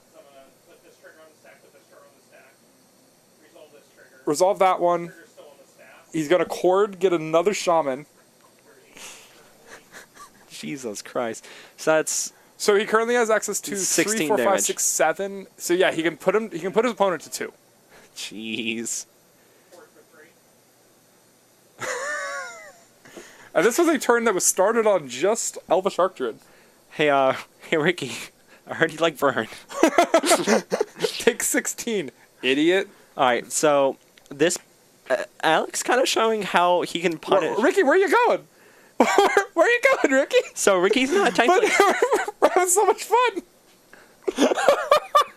Alright, so this does show... So Ricky wasn't able to effectively pressure Alex through his additional... even though he had removal. And he let one elf live. I think if Ricky just drew second land, he would have been fine. Yeah. Because there was a Helix, but... Alright, so as we had talked about... All right. Ricky has access to Path Exile, Searing Bloods, and Ensnaring Bridges if he so does desire. I doubt Past Exile are going to come in because all of your spells are already removal spells. Yeah. And Path is more for 4 toughness creatures. Yeah, that's and why I said if you so desire. But I would anticipate 3 Searing Blood and 2 Ensnaring Bridge to come in, and I would anticipate 4 Goblin Guide. Or no, 4 Skullcrack first. Let's start there. Sure. And then some number of creatures. Sure. That seems all well and good. Don't think there's much point in staying on that for too long. We could switch over to the elf side. So, Ooh. It reloaded. so from the elf side, you have access to a couple different things. You have access to the Shaper Sanctuary if you want to play the game where your opponent's trying to remove your creatures and you're redrawing cards. I think you do. Yes. You have access to the Reclamation Sage if you believe your opponent's going to be bringing in something like Ensnaring Bridge because it also hits Eidolon of the Great Rebel, which hurts a lot for your deck. And then if you want life gain, you do have Scavenging Ooze, though I don't think you need it. You're going to have your kind of default cuts in the form of your Dwynen's Elites and your Elvish Visionaries are your usual go-to cuts in this deck, though you can cut some number of one-drop elves. In this matchup, I think Elvish Visionary is the safest cut. I'm not sure exactly how many cards Alex is bringing in. I think 4 to 5 is probably correct. I like 2 Shapers, 2 Reclamation Sage. Yeah, so that would be the 4. The third Shaper Sanctuary, probably not necessary. And at that point, cutting down completely on Elvish Visionaries or cutting down on some mixture of Elvish Visionaries and Dwynen's Elite is what I like. All right, nice and simple, and it looks like players already shuffling, so it looks like it's pretty simple sideboarding from their side too. Yep. Pretty super simple stuff. All right. I'll be moving here into game number 2. Ricky going to be on the play here. And his deck, like I said, has all of this percentages to be able to win, but Alex is just able to overrun him by the factor that Ricky missed a single land. Yep. Elves being a deck that doesn't give you many breaks. No, it is one of the decks that if you stumble, you lose. Yeah. See 3 lands, at least 1 elf, 1-mana elf, Elvish Archdruid, and some other cards in Alex's opener. And seems from fine. Ricky, it looks like another 1-lander potentially with 2 Searing Blazes up to the front. A lot of very powerful cards, but I think without a creature, you can't keep a 1-lander. Yep. So this becomes an issue of you're basically playing against combo deck, and you can't just answer what a combo deck's doing. Yep. Here we go for Bolt the Bird. And Ricky has to draw land here. Yeah. If he doesn't draw a land, then Alex has a good shot of just doing the exact same thing he did last game. I saw the Ensnaring Bridges in there. I didn't see any skull cracks, so I assume his sideboarding was Searing Bloods and Ensnaring Bridges for skull crack effects. Yeah, seems entirely reasonable. Lightning Bolt here just going to go ahead and take care of Llanowar Elves, and we're going to be moving over to Ricky here shortly. Now, this is the hot tag time when Alex brings in Karmitra's Acolyte. Drew an Elvish, or an Eidolon Blot, or Great Revel, and we see no land from Ricky again. So, this does kind of blank anything that Alex could do on this turn, playing the Rift Bolt, but it's also bad in the way that Alex can just kind of pass, not care. Yeah. Ricky picks up a Lightning Bolt instead of a land. Cavern Soul is going to name Elves, and here's Elvish Archdruid, but that one's going to get answered. Now, I did see a Collect Company in Alex's hand, so if Alex does draw into another land or have another land in hand, he does have that Collect Company. Hiya. And all Ricky's doing is putting Alex down to 16, and Alex is threatening to flood the board once again. But I don't think there's a 4th land for Alex, so 1 mana there is Heritage Druid, there is Dwynen's Elite, and there is Elvish Archdruid. I love elves, actually. Like, I hate playing against elves in comp events because I just know I'm going to lose, but I love elves. Lava Spike, eh? God. Ricky plays these decks on our stream all the time. He played Boggles and just never did anything with it. He played this, just never does anything with it. It's not to the fault of Ricky at all. It's not to the fault of Ricky at all. But he just kind of he's doing what he can do. And now he's dead. Yeah, game over. No more game. We reveal another one of these. Oh, that's 4 mana. Gonna start with Collect Company. Collect Company, huh? Sure. All right. What we get? Ooh, Elvish, a little idiot, another little idiot. There's Shaman of the Pack in there. Alex taking a look at everything. Ooh, I think there's the Elvish Champion in there as well. All right, so we see Shaman of the Pack, Elvish Champion. Oh, Ricky's no more. Ricky's like, we're not gonna. Alex had another Collected Company, and he's resolving it after Ricky has conceded. Oh, I'm still going, huh? Ooh. Do you think he's dead? He's pretty dead. Do you think that he's dead? So he was taking 15 off of Shaman of the Pack triggers alone. Mm-hmm. And then he was dead. Neat. All right. All right. So we did up at 10 at 4. We could theoretically show more matches. Gonna ask the man in charge, though. What is it? I might actually, could I possibly play a match? Kirby, can you do? Alright, so I'm gonna play a quick match, because, why not? What are you gonna be playing? I'm gonna play Storm versus Ricky's Burn, because I hate myself. I'm sorry. Yes. Why? Because it's funny. That matchup's supposed to be awful, but if your opponent never draws a second land, it's pretty good. Alright. I'm gonna do a quick game, and then I'm gonna let Kirby take cover. All right. Yep. So we get to watch a very... If you thought that was two ships sailing, there were at least cards being pointed at each other. This next matchup that we're going to watch is actually just two ships sailing in the night, as Burn and Storm is quite literally just who kills the other person, with specifically Baral and Goblin Electromancer being targets for Ricky to potentially kill. Ricky packing cards up, though, so it looks like maybe he's not interested. Okay. You might be here for no reason. Oh, fun stuff. Because Ricky doesn't seem all that interested in playing another game, seeing as how he's leaving. Maybe we'll see... Okay, so if Bird and Storm is two ships passing, we might see Elves and Storm. Yeah. Is that more exciting? Is everyone just packing stuff up? Are we just done? Oh. It looks like we're just done. Yeah. Go play, Corey. Go.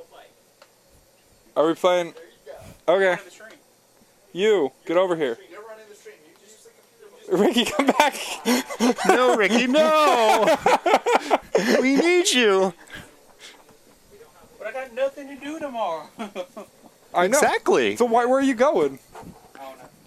I was actually going to ask if anyone was potentially interested in hanging out and playing Commander somewhere. I didn't bring my stuff. Well, I assumed it borrowed wasn't going to be Corey's deck here. anyways. You don't want to play Storm? I assumed it wasn't going to be here. Play Storm. Ricky, if you want to go ahead and fix it to be Hollow 1 versus... Alright, so we're going to see Hollow 1 versus Storm. This is... All of these matches are just two decks looking at each other. And be like, I want to kill you. Pretty much. You miss being here? I get to commentate for the last couple weeks to fill in. Elkins and I.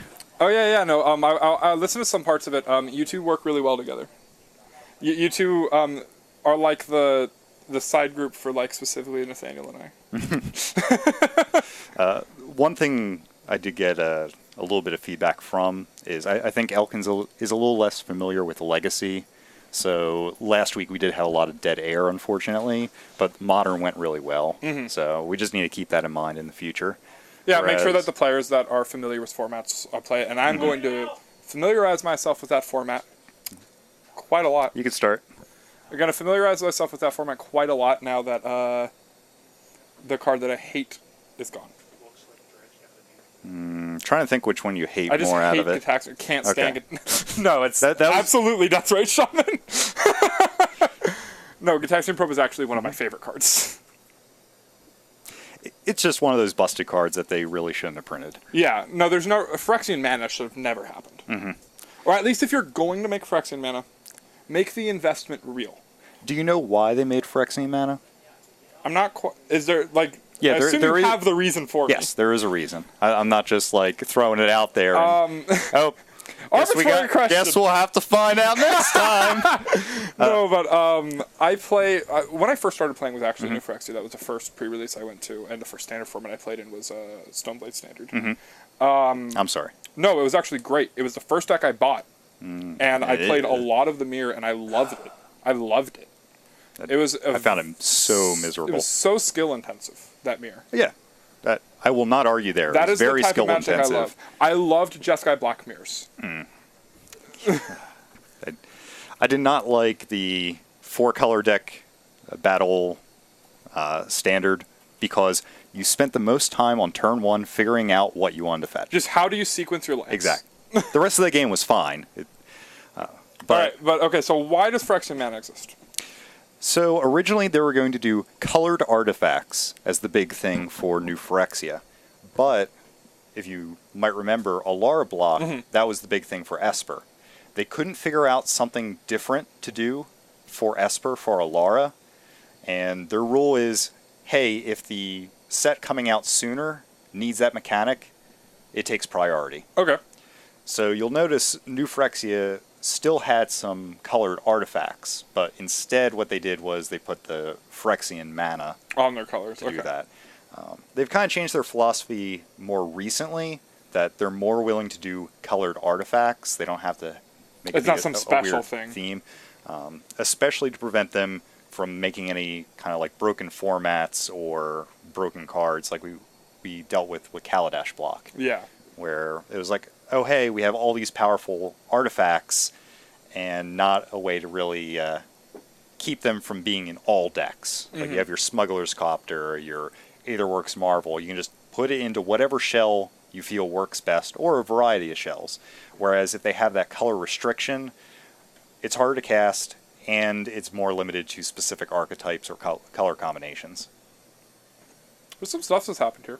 Corey is doing a lot more on his first couple turns than I was. You need to get better at discarding the cards that you want to discard. I know. Getting stuck with Bloodghast and Double Flame Wind That was great. Like after resolving the second inquiry, at least you held on to the the Sweltering Suns, yeah. Like that's like, dude, you need me. But like you pitch land. I'm pretty sure it was like land Tassiger Hollow One was your pitch, and you're like holding Sweltering Suns, Bloodghast, Phoenix. It's like, come on, Alex, pick the other half. All right, but here we're just seeing this kind of normal start. You see a turn 2 Baral from the Storm side, or it looks like it's even a turn 3 Baral. Remand making its. Oh no, those were Burning Inquiry discards. Okay, so we got a turn 1 Serum Visions. We see Gifts Ungiven, Steam Vents, and Remand discarded, and turn 2 Baral, which luckily Nathaniel was able to hold on to. But Corey here with Red Black Roulette. I just noticed Red Black Roulette as the name. Has a Lightning Bolt here, and you cannot let those survive. I pronounce it roulette. Roulette? Yeah. Don't do that. Ricky's ready to smack me around for that. There is Sleight of Hand. Salty on a match. Sleight of Hand going to chain into yet another Sleight of Hand here. Season Opt, and looks like a Past in Flames in the grip there. Gonna go ahead and put the Past in Flames in the hand. The other cantrip going to the bottom. Yeah, Storm is definitely a matchup that doesn't get hurt too much by Burning Inquiry, because it's another one that kind of feeds it. Yeah, in some situations, Burning Inquiry can be a liability. Yes. Because a lot of Storm hands are, they're real awkward. You're taking that gamble just playing the card as is. Yeah. I actually picked Storm up over GP Vegas weekend with the concept of it's a cheap enough deck for me to start picking, just playing a lot of games of. It's still doing well in Modern, even though like one of the best decks in the format is such a bad matchup to it. It's still just doing well in the format because it's good in the other matchups.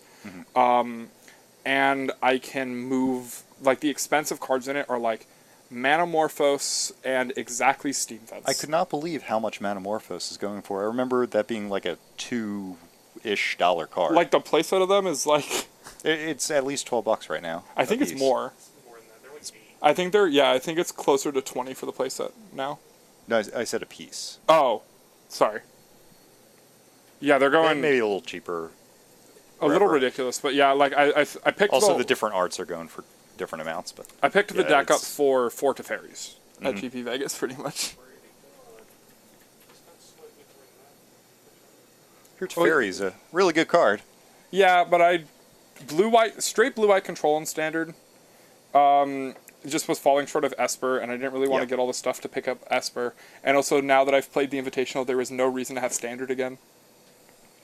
Just kind of wait for a rotation, or Yeah. it's just until you have to play standard again. That's most of it. It's like I only usually have a standard deck when I need to, and when I think somebody else can't lend me, and when I know like Josh has like the format, and I just like and he can't ever play events, so I just walk up to him and tell him to hand me a standard deck.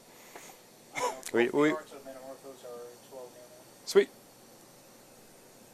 I think I got this set at 20, so sweet. There's a lot of modern cards that need some reprinting. Absolutely. It's like they should do a modern Masters or something. We're not going to get any of those. I know. No interest. I know. Player base, we don't want them. Oh, of course We not. want themed master sets that are themed around Pokemon Energy. Garbage. That's what this decks, Garbage Masters. Energy Masters. Bannable cards masters. It should just be them print every card that's been banned in a format, including cards that are Exiled Masters. currently banned. So it's tiny, and all the cards are worthless. That's how they do the next BNR. They release the set, and everybody's like, that card's not banned. It's like, that's where we got you. We did just get Commander Masters as Battle Bond. Mm-hmm. I still love that. Did you see my sealed pool at the Envy? No. It was the Planeswalkers, Arena Rector, to search for the Planeswalkers, and a Spellseeker with Swords to Plowshares. I think the set's really good, but it's so hard to find people that are interested in just doing 2HG. Yeah. Like, you have a couple events, and then everybody's like, okay, that's cool. We're done with it. No, I don't want to play more 2HG. No more, please. I want more of that set, but I don't want to play more 2HG. And then, like, the packs aren't valuable enough on average to just get them as your prize packs. Because, Yeah. like, Dominaria is still just worth more. And Dominaria is available again. Wizards finally did their second printing, Yeah. so you can actually get a hold of it. All right, we just see the Stormslayer going off here, and that's kind of why we're just... Yeah, we're just shooting the shit here. He's just going through the paces. Figured to give you something a little bit more entertaining. I'm kind of surprised to see Nathaniel playing this Storm deck willingly, because in the past, talking to him about it, he is not a big fan of Modern Storm. Mm-hmm. Is that the only reason? It's because it's foreign.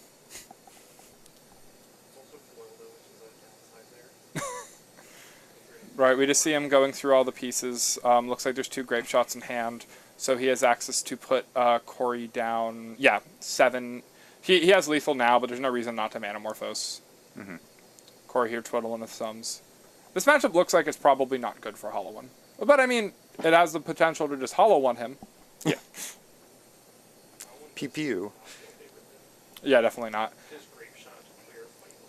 But Nathaniel going to go ahead and pick game 1 up. We don't have sideboards. I assume from Corey's side the ley lines might come in.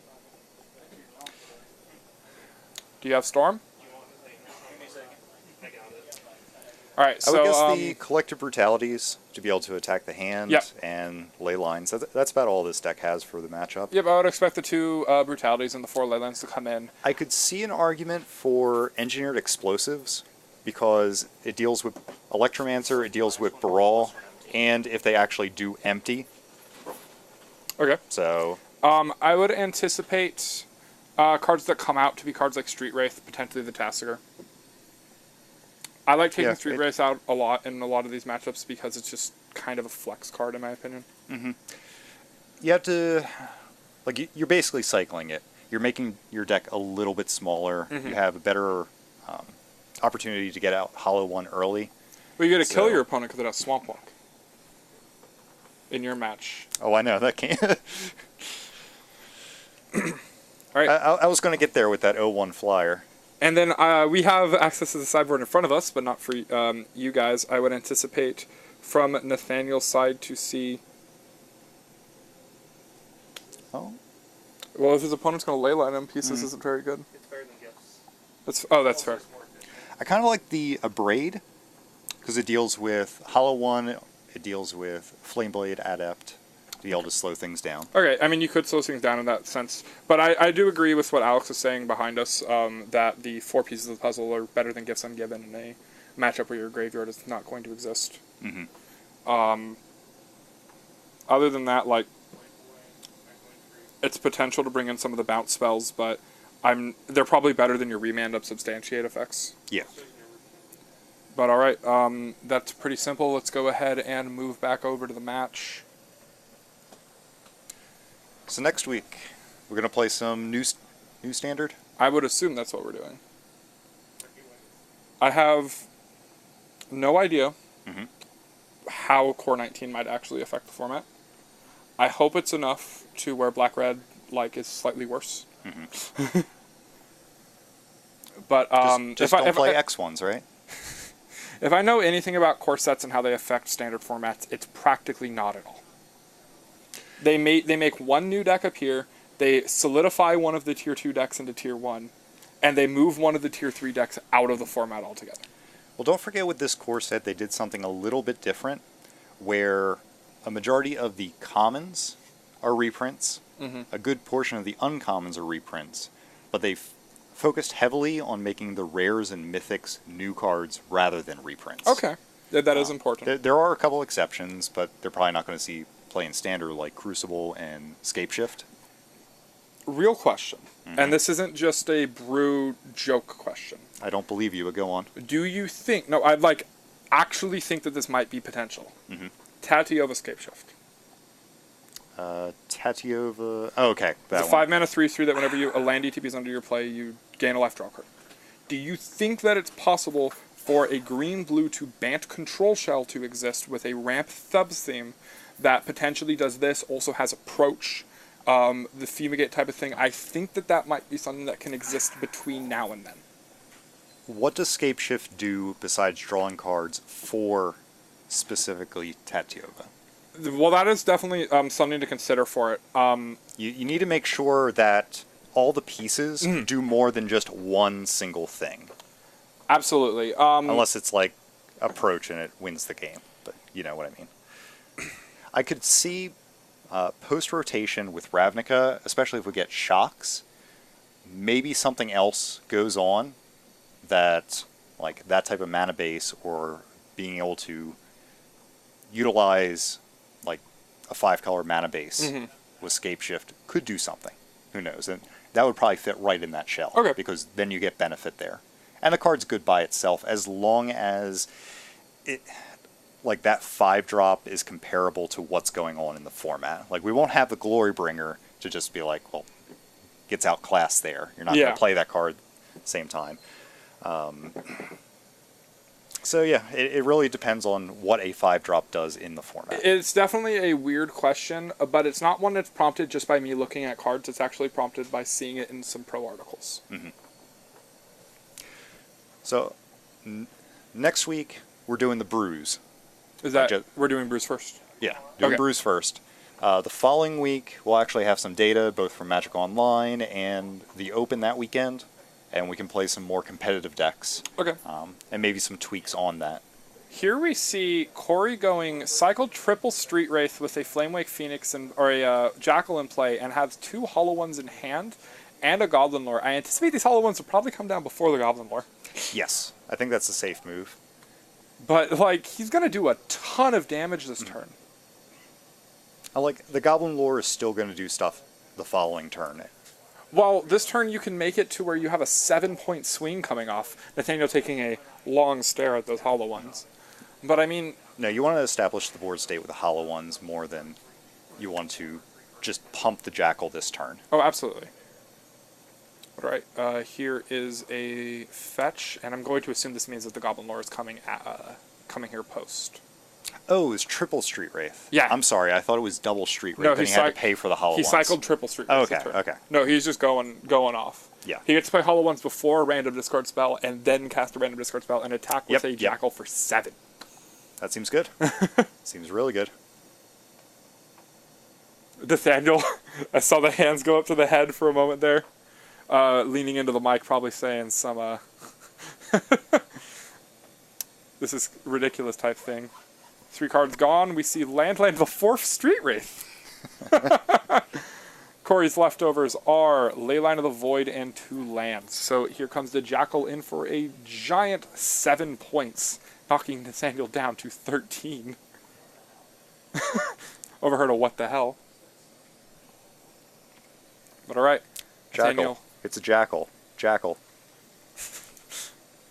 Nathaniel plays an island. There is an Opt main phase.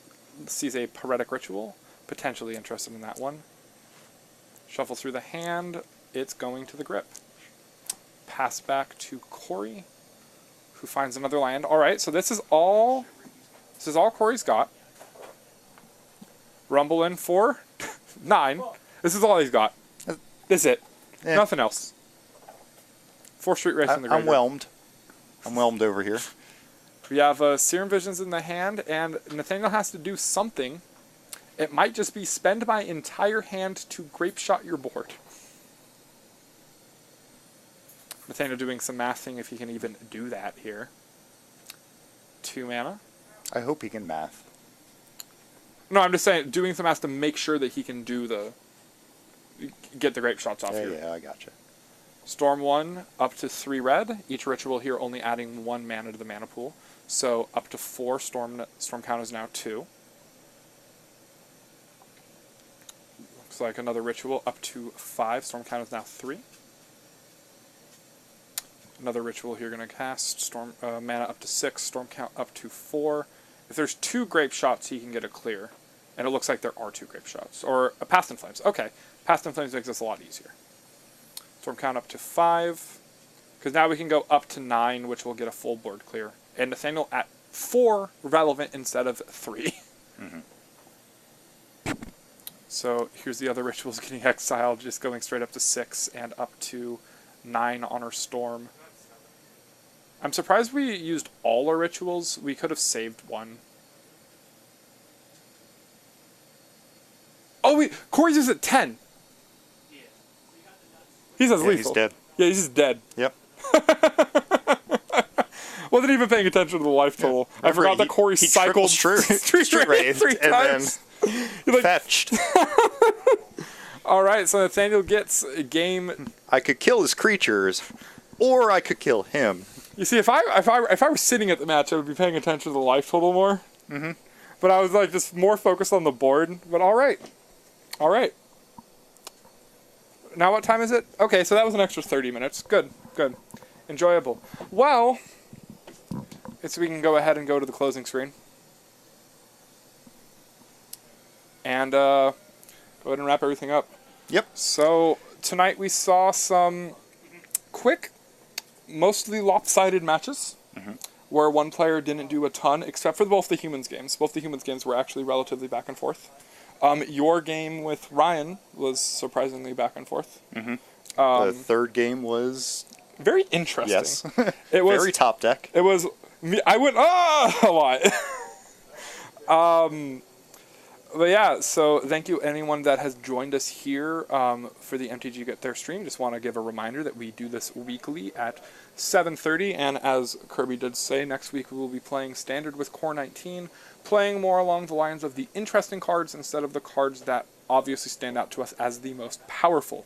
So if you're of the type of player that is interested in, say, what MTG Goldfish might want to showcase on their main page, you're going to want to go ahead and check in with us next week, because we're going to have 6 of those decks, and they're going to be playing against each other. Yep. Sure enough, our lists are going to be ready to go right before they decide to post any of the Moto information. Oh, Because that's absolutely. what happened to us last time. Oh, does it come out like this weekend? Oh, yeah, because pre-releases are in line with pre-releases now. Yeah, but they now have set days where they actually post the standard, modern, etc. lists. So what happened last time was, I think it was late Tuesday or Wednesday morning, they posted the top standard decks right after we had already had to make our decisions for Yeah, the that's stream. right. So And so it that's makes one more of the sense reasons to do brews this that, time yeah, around. that's the reason that the week after next will be our actual decks that we think are good. Yeah. And I intend to be sitting right here for both of those weeks because I've been gone for 3 weeks and I want to talk. All right, but for anybody that has joined us near the end of this, if you are interested in seeing any of the matches that we have gone through in the beginning, if you wanted to see the Jeskai Control matchups, if you wanted to see some of the John Pyromancer matchups that you didn't get to see, you will be able to do that, as we do have a replay starting directly after the stream. So for everyone here at the basement at MTG Get There, I'm Andrew, here with Kirby. Everyone have a great night. Have a good one.